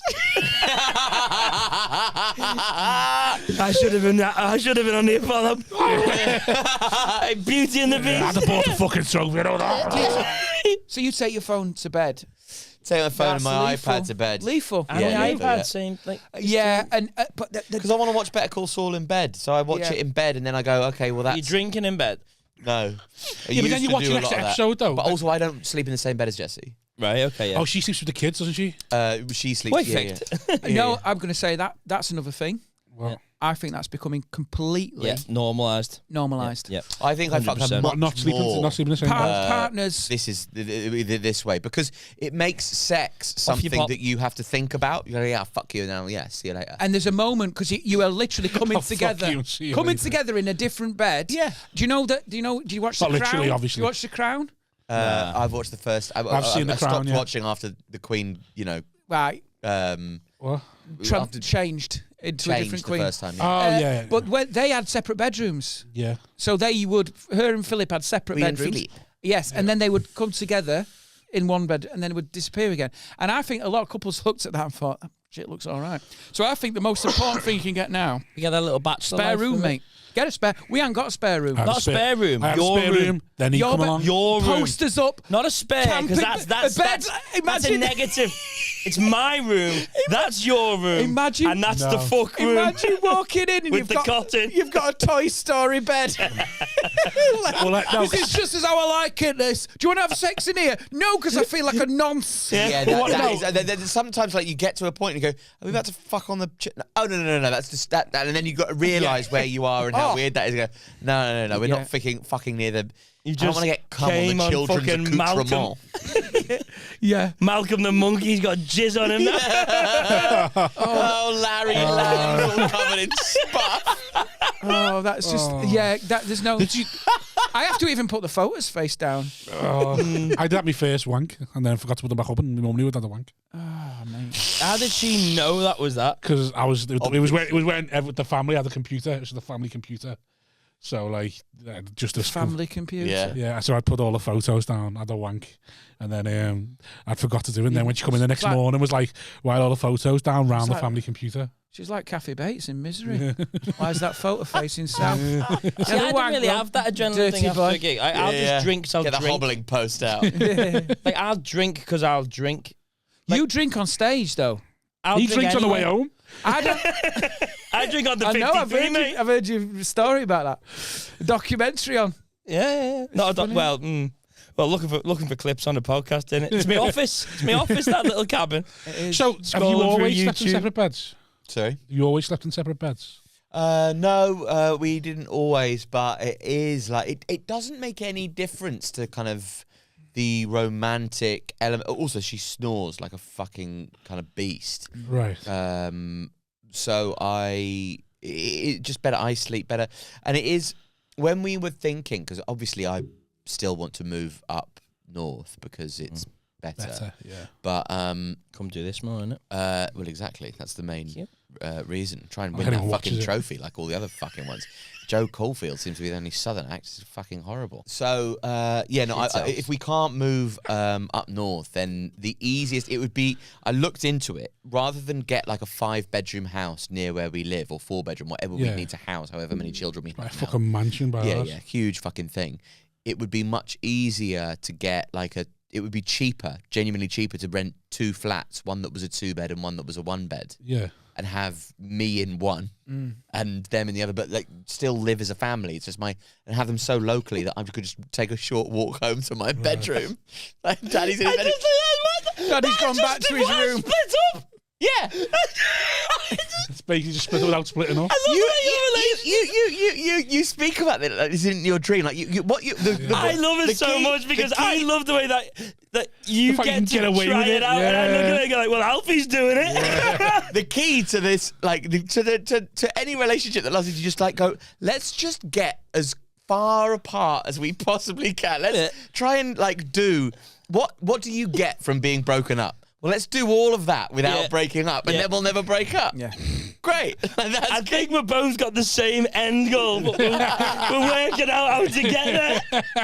We're all just throwing shit at, how can I have the cake and eat it? It's the equivalent of having sex, but only putting the tip in. Which? That can be very nice. Just wank yourself into it? No, just I suppose it's just that sort of you've not gone that full distance. You're not committed to it. But you're almost there. It's a shit metaphor. But like don't analyse it. It's gone. I'm assuming you've never slept in separate beds. Or do you? No, you're more traditional. No, we did, but our house wasn't big enough. So my eldest is now. She was in when the youngest came along. Yeah. Obviously, she took the little box. She's in the box room. Yeah. The eldest is in the big bedroom. The box was the spare room. Yeah. So me and Gemma are in one room. But it does actually. It is a bone of contention because. It is a problem because I get in late, so then you got to find your way to the bed with your phone like a fucking moth, just banging into shit. Also, how old do you think children have to be before they have their own bedroom? Because you told us, when did you get? My child had his own bedroom from day one and was in cot at 6 months. Yeah, and you seem like it. You get him strike out. me as somebody like it amazes me that you aren't an only child. Well, I was for 8 years, and then cunts came along and ruined that everything. makes sense. That's where the anger comes from. Because he's had 8 years of the dream. 8 good years. 8 years of the dream. The only grandchild in Liverpool. Yeah, just as he started to. It was wonderful. I was everyone's boy. This all makes sense now. That deep-seated resentment. And they all come along at once, the gang of cunts. You can't even write 8 because it brings back the memories. That never fully liked Steven Gerrard because of it. But I think so I get in late, and then Gemma. Obviously, our youngest, she sleeps in her own room now, but for a while she was in with us, and it's just like it's logistically difficult. And then I get in, and then Gemma's always facing the wrong way. Right. I feel breathing in you. Yeah, and I've got like a weird. I'm thinking as I'm getting older, my OCD is getting worse generally. Right. Yeah.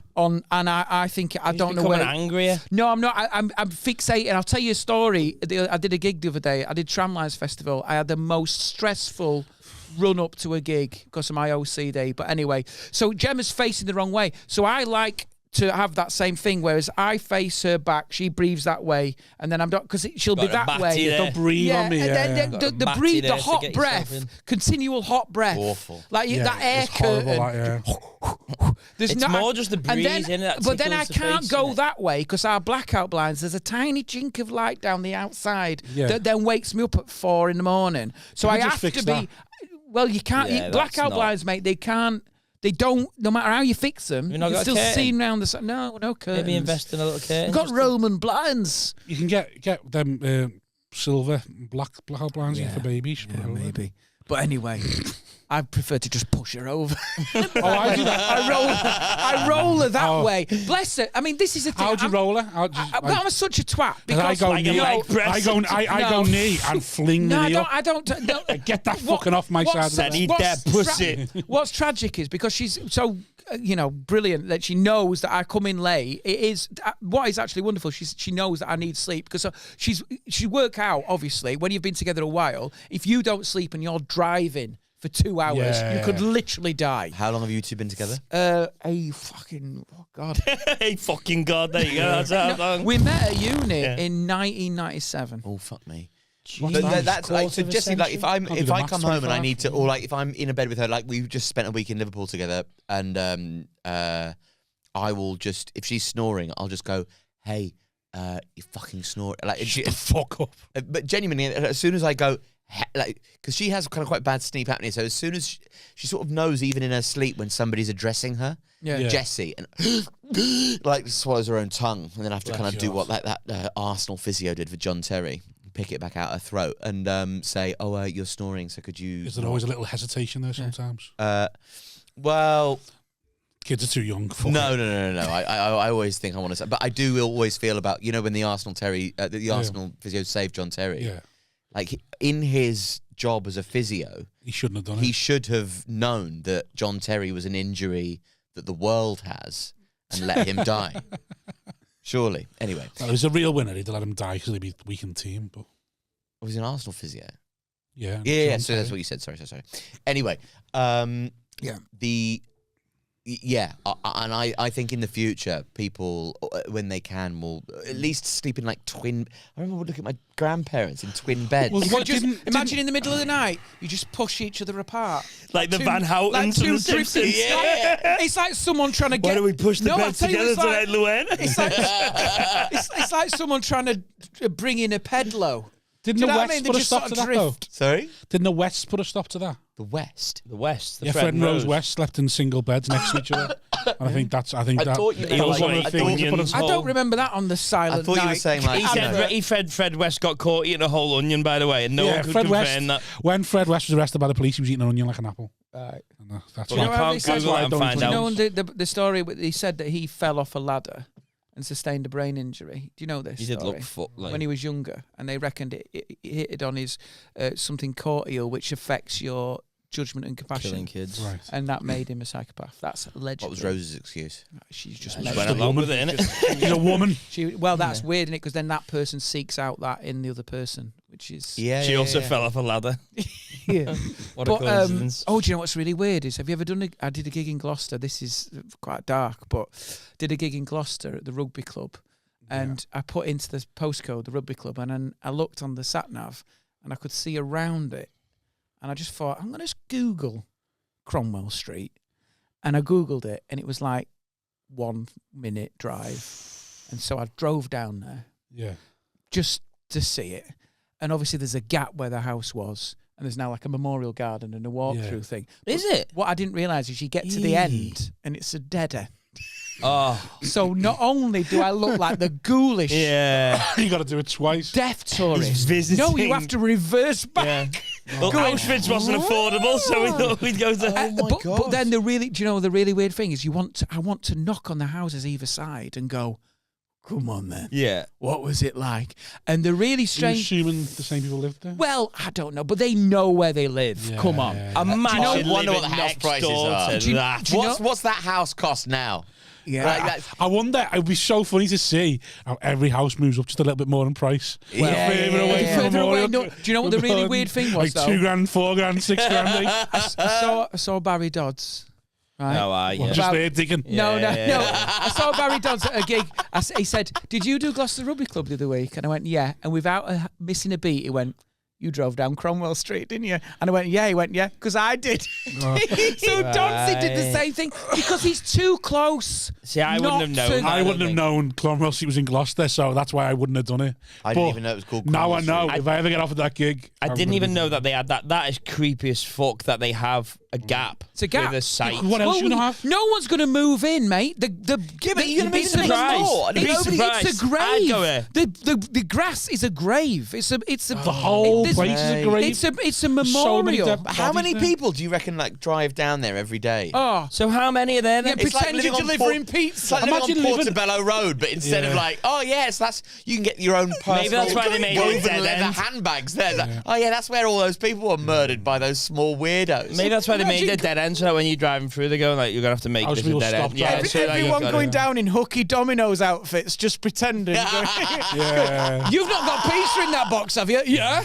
You're the fourth one today, mate. So what's it look like? Or is it just? Is it got gravestones? No, Is it's it like just terraced houses or there's is it they're semi-detached? terraced houses, and then there's a gap, but there's like there's I remember. I mean, I'll have to look at the pictures. No, I didn't. I'm being sarcastic. But there's I don't know, you could have. there's I would've done. memorials. There's What? memorials I took a picture at to 9/11 the memorial. victims. You know. Because it is a sacred. That's so it's fucking weird grim, living it's down grim. there. And if you live on that street, imagine the postman. Like, you're giving your address out. You go. I wonder how many people have shagged there. 24. You go, yeah. Cromwell Street, yeah. Some people must And they go have, mustn't they? Gloucester. Go They fuck went, it. is it? And you go, yeah, it is, yeah. And we get this a lot. Right facing, yeah, right facing. Did you speak at the gig about it? No, it was after the gig. Oh, it was Right. after. And Okay. that Have gig, you ever done the gig for Rob Riley where you're not allowed to mention the... Yes. Yeah. well, that's obvious why. And the innit? moment Because your before I face went in it. on, It's there. he Yeah. came up behind my, like whispered into the back of my ear. Yeah. Don't mention the murders. Yeah. He And then- told me at the bar before, I was like, why are you telling me? I didn't know. Yeah, now it's like, yeah. Well, I did Now, what know, are you I going to think knew. about? Do you not ever find as a comic, right? Because I'm as vanilla as they come, really. I tend to be, you know. Is that right? Is that a decision? I'm not vanilla. Actually. Is that a decision you made? No, Or is that just what you find funny? No. I just feel like I think tonally. Because I think you're the comedian everyone's mum and dad wants them to be, sort of Well, thing. no, I mean, I've got bits in Maybe my me set grandma, about granddad. ISIS. I've got bits about, you know, I've got some issues-based stuff in my new stuff. Yeah. But I find sometimes, I had a joke, which I really liked. I'll tell you the joke, because I had a joke where I said, I just want to reach the point as a parent. We started off as a parenting bit, where I go into a place, a restaurant, and not feel like I have to apologise to the staff on the way out, right? Yeah, And I'm not saying customer behaviour, the kids are great, it's the state of the table. Yeah, Right? yeah, And I used to do this whole thing, and I said, I feel like I look at the waiter and I can see in their eyes, like, I just think you're going to either claim on the insurance or set fire to it. I said, do you want to know how bad it is? We leave that table the way America leaves a war zone, right? We just walk out. There's oil everywhere. There's people weeping and praying. The only difference is we pay the bill, right? I used to think, ha ha ha, quite a clever little joke. Yeah. And I used to do it, and it used to get nothing, right? Yeah. Because it's against stuff that's Because it doesn't suit light. you. Yeah. Yeah, why are you Yeah. telling us what you like think about politics or like what your Precisely. opinion on America? There's a little band, I think, of elasticity where an audience lets you go. Like you can. That's why I sort of envy what you can do, and you're quite on the I edge. can't do it. I just do it anyway. innit? Yeah, but what I mean is they'll let you go there because it fits with what you're doing. Whereas if you do Birmingham it just to and tell it it the way. jars, it's like what's he doing? Because I Yeah. think we've all got that. The point was to say is, I reckon, haven't you all got that voice in your head that when you walk out on stage, you can go, I can cancel myself tonight. I can say anything. But do you not ever feel that panic? Sometimes in your head you go, Oh, no. I can actually destroy. You can say something that can destroy, and that for a comedian who is I've never self-destructive. I feel that much more I've on never these feared that in my podcasts life. Yeah. than I feel Yeah. I've that never feared that in my on life. stage. Do you not find that terrifying? Oh though? yeah, like because I'm it's constantly analysing Now to everything. destroy. Yeah, I think part of that is though. Again, though, that's because for you to say something that would go completely against you. Do you I mean don't- horrifically there's not much racist there's not much for I could racist do. sake or something? Besides- Give me sort of like an besides being actual racist. joke. Besides him being racist, there's not much I can do that I don't think I could own. No, I think it's something about nothing. We obvious. release clips telling people to kill themselves. What?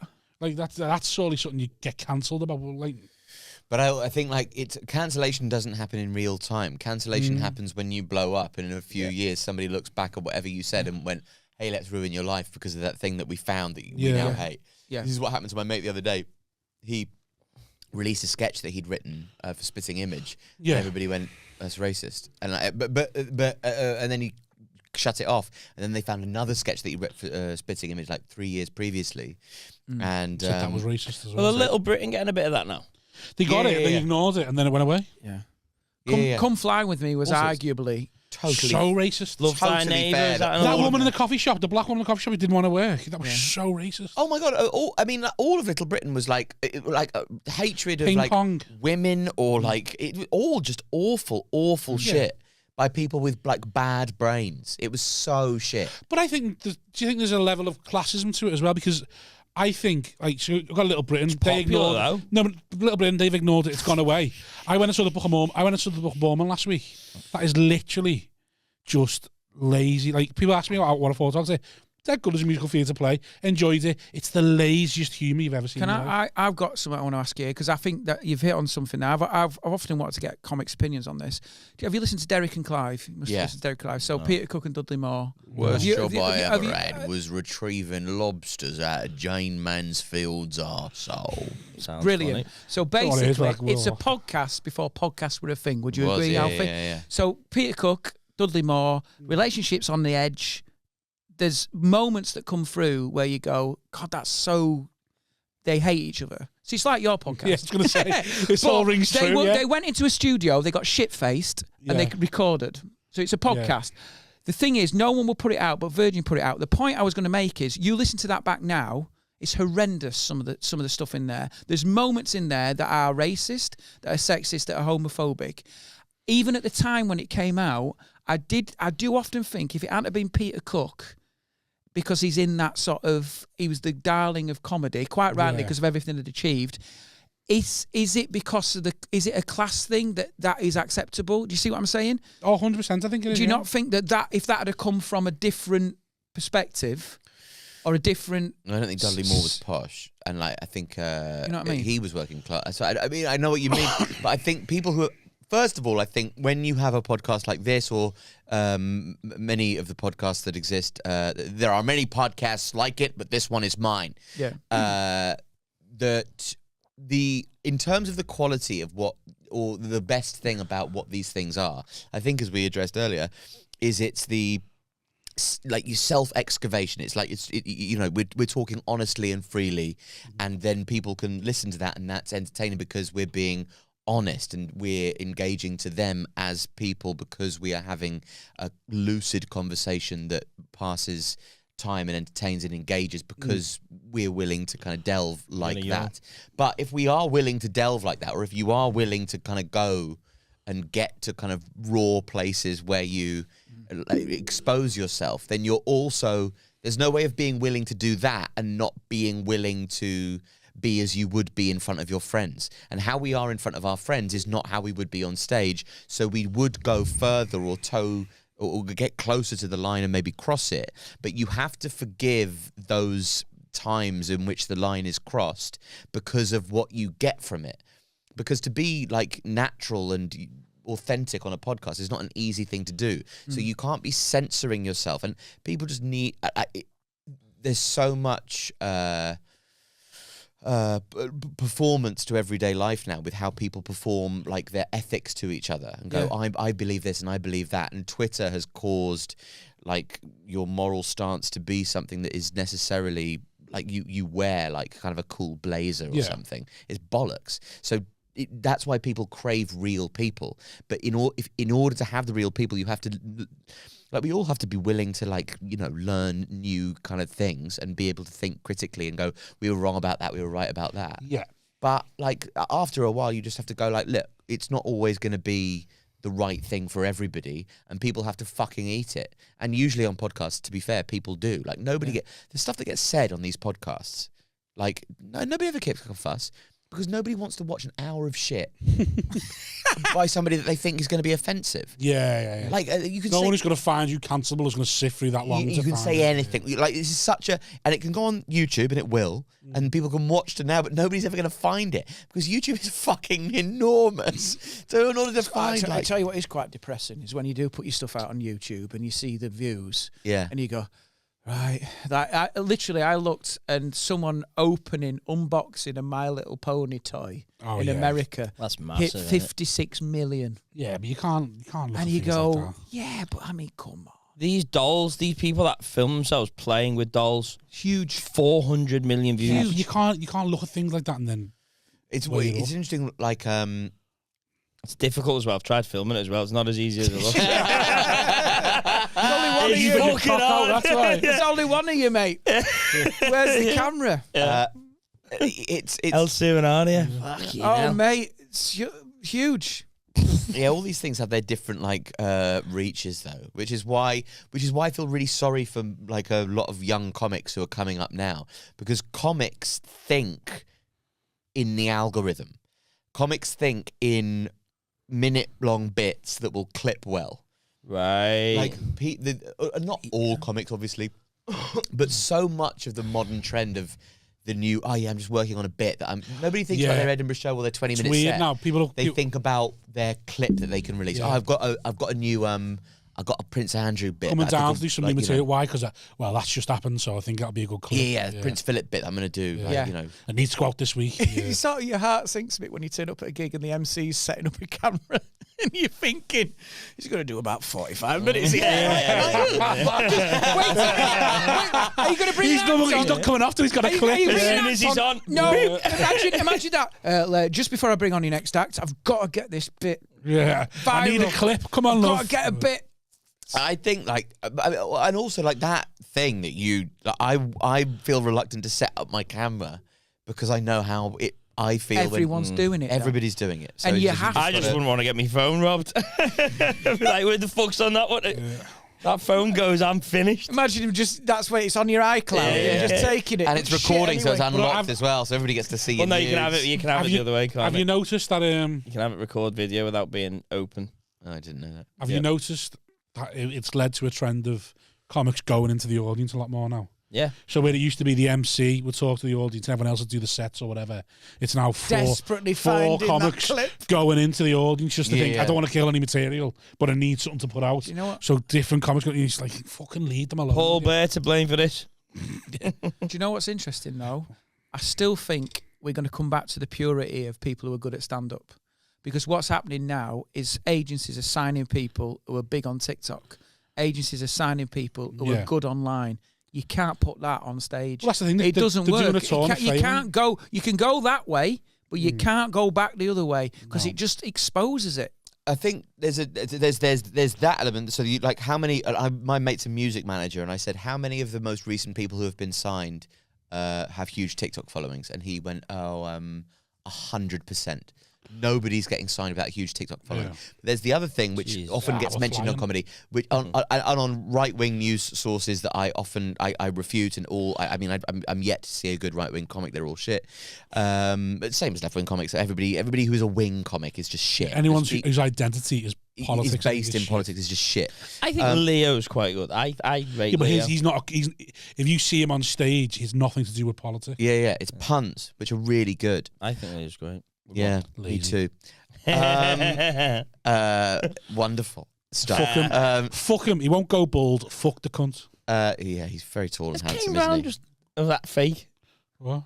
Has he just generally got any hair put on? I don't know. I was just on the way there and I couldn't work it out because I've just seen a I glimpse. think Alfie's going to try and make a decent point there. Go on. Says so you interrupt every fucker on here. People now, like whoever makes it on TV, whoever makes it, like.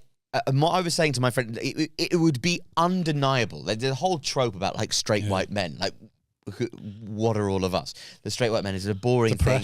Too many of us in comedy, etc.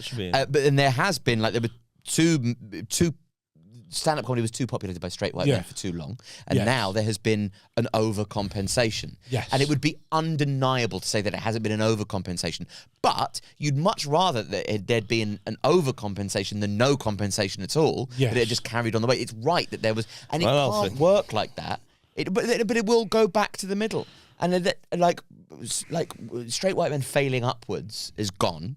So now other people get to fail upwards for a bit. Great. That's I suppose over a long time equality. Yeah. That's great. And then it should take a lot less. It should take as long. Well, no. But you can't have it. Like, look, I do agree. I'm not saying, I'm not buying you in on my point, which I know is more controversial than the thing that you said. But in the same way as TikTok, people will buy up that space, like with people who are huge on TikTok, and then realize that it's not. It's worthless. That won't get you anything long term. It's the investment in quality that will make you money back long term. So it's greed and money that will mean that they abandon the policy of chasing TikTok. As soon as they start losing money, that's it. I just wish stand-up, the pure form of stand-up, was held in a bit more high regard. Yeah, in comedy, generally. I totally agree. I do feel that I feel like there's a complete disconnect between the circuit and the industry in a way, and I think that seems to be getting wider. And I just think that people, when you ask audiences and when they go and see these arena comics, they're all people who were smashing it in clubs for 15, 20 years. And I think I'd just be nice if there was like a resurgence of stand-up, pure stand-up. I do think it will. I think brilliant, because it is. Everyone's doing their own thing. And I think it's that really leads hard. to it, though. The fact that someone can make someone laugh for half an hour is phenomenal. My biggest thing with it has always been, so like, reviewers and stuff like that. I hate the way there's this sort of, people, when people do an hour show and they go, oh, they touched on this topic, they touched on that topic. It's like, some of the best comics I've seen touch on topics that are horrendous inside 20 minutes. Like, there's like topics that you go, oh, he's so brave talking about that. And you're like, some of the best comics I see talk about these things, like abject poverty, so like growing up, like even racism, but because they do it in 2 minutes rather than 20 minutes for the same fucking joke, they get told, it just gets sort of pushed away as if it was like it's nothing sort of thing. Like they're not making any sort of society point on society or anything like that. Or they couldn't be possibly trying to mirror society what they're saying. No, they are. But what you're doing is disrespecting the art form in a club than as you do in Edinburgh or on a theatre. Yeah. I think it's more of a reflection on the audiences in a club. They look at the audience in a club to be thick. Yeah, because they think they're above the audience in a club. So they think, well, if that's working here, it can't possibly have any other meaning. They must be thick. It's about like it's a different discipline. Like doing a show over an hour is just a different discipline. It needs different things to what you're doing. When like you will just look for different things, because just being straight up smash kind of funny over 20 minutes is fantastic, and then over an hour you will need more than that, otherwise people will just kind of zone out. I think it's more disrespect for the content, that's what. Sometimes I think people's content in an hour show, I see it and I think people, it reminds me of. But then it becomes this thing where you go like, well, that none of that would work in a 20-minute set. So there needs to be more kind of crossover, and the skills need to be that go into what constitutes a good hour need to be used more in a good 20, and good 20 used more in a good hour. But they seem in opposition right now. And the huge division, as has been mentioned recently with the Edinburgh Fringe being a huge controversial topic this year, is that like there's a huge divide, and the people talk about diversity, and actually the separation of the North Circuit and the Southern Circuit is not, it's not a diversity between them, or like how many Scottish people get on these kind of Guardian lists, or whatever, stuff like that.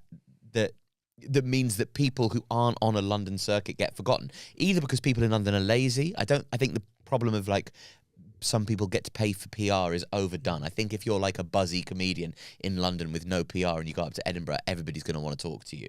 It's about it's what I reckon. And I know that you can pay for some journalist to come and see your show or write about you beforehand, but you still have to have something about you.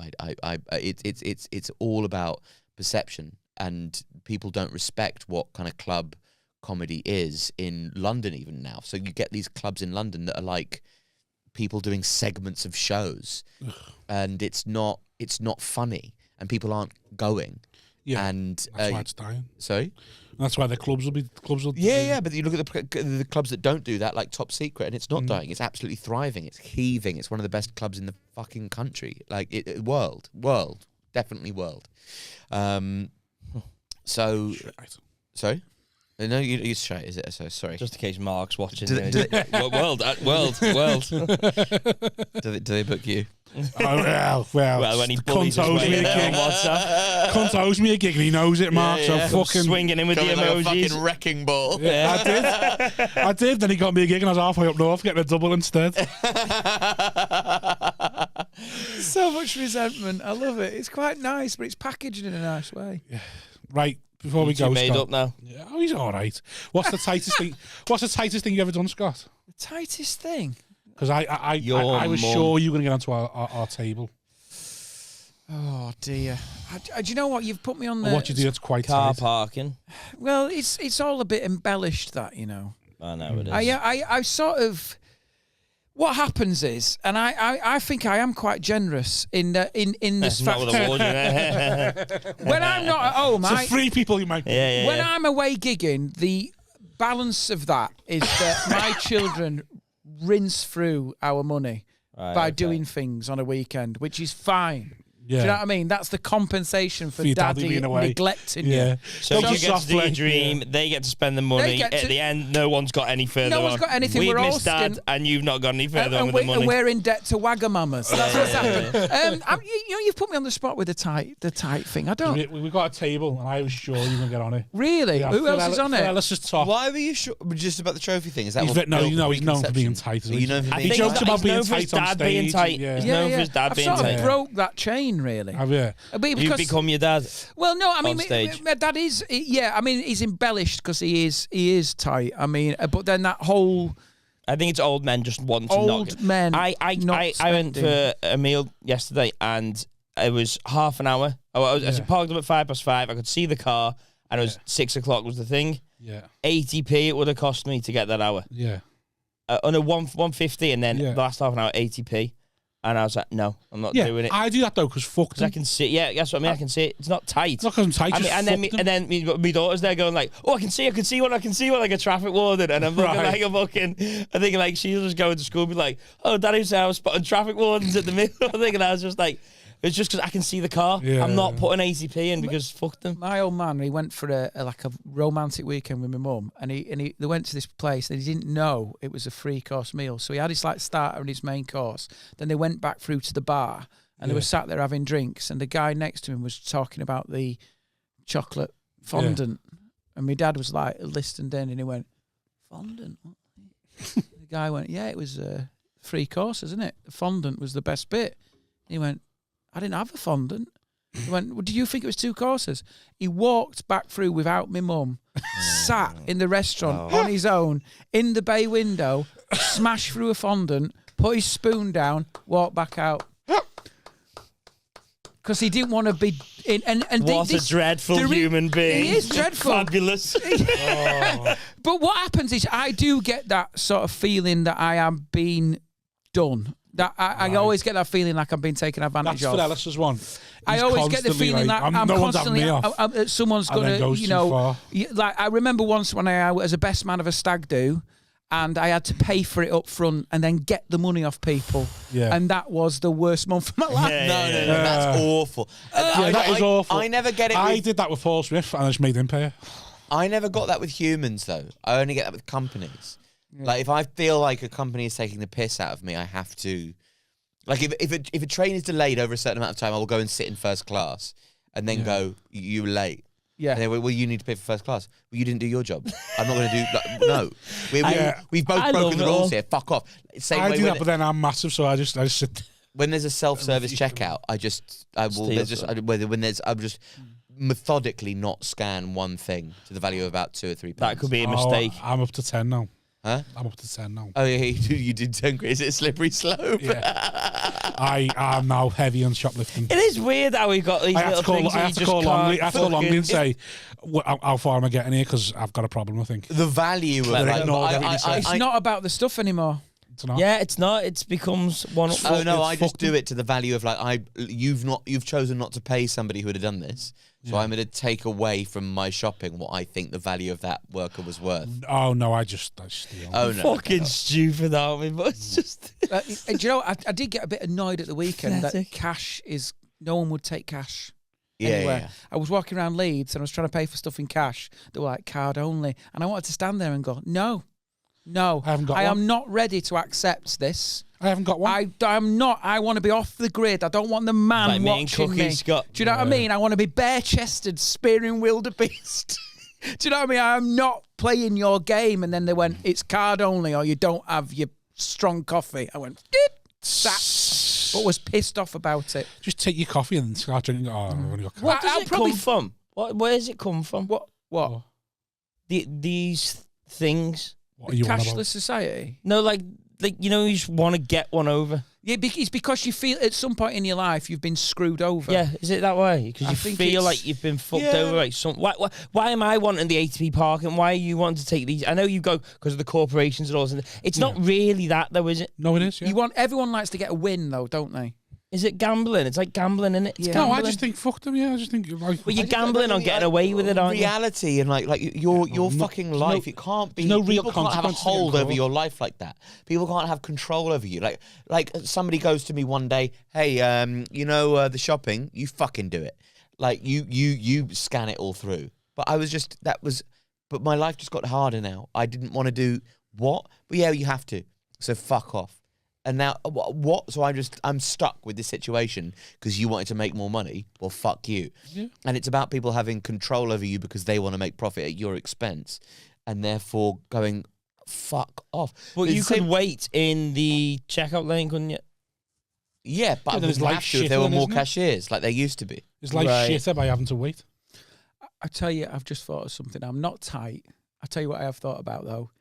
Generous of spirit sometimes in that if Gemma lends something of ours to someone and I wasn't I was accepting them to lend that, I then fixate and go, that's gone. Where's that chair?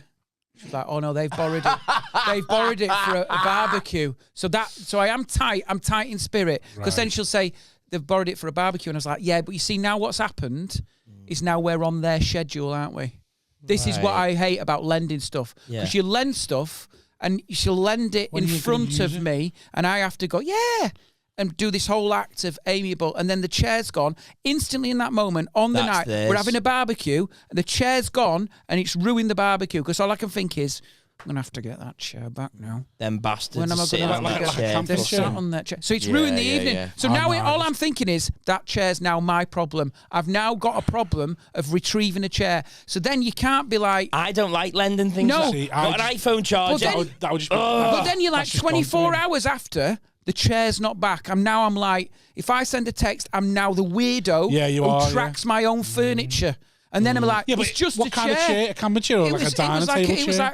It was like a camping... It was like to me, that chair's gone. Yeah, no, but the point is... No, it's not gone. No, it is, I'll just buy another chair. Do you know what happens then? That chair's gone in my head, then I'm always thinking, we'll need that one day. And then buy a new one. And but then you'll go, who's coming round? You're having a barbecue your own. Where's that chair? They've got that chair. You know what? You ring them. Where are they? They're on holiday. It's in his boot. It's in his chair. I'm never getting that chair. You see what's happened now? That chair should have been a straightforward transaction. I'd be really getting involved in it, but I need another pitch. Tesco, right? They're at the front. You just take one as you walk out. But Gemma's quite right. Gemma, you're saying it's just a chair. Your friend, you'll get the chair back.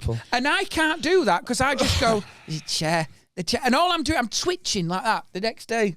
We got the chair. I just want the chair. Oh man, Jessie's in the house. Once I've given it to someone, she wants to she wants to keep everything. So whenever anybody wants to, like, you want a car seat, you want a fucking air bike, I got one. You want a bookshelf? Yeah, sure, I have two. I've got all your shit that you need. Like I've got like the amount of stuff that needs to be kept. Like, do you want clothes for somebody who's like a size smaller than me? I got loads of them. Like, I've got so much stuff that you can have. And if anybody asks for something, I go, that's fine. Because first of all, I know that I like getting the endorphins from buying it. Yeah. So, here's a new chair.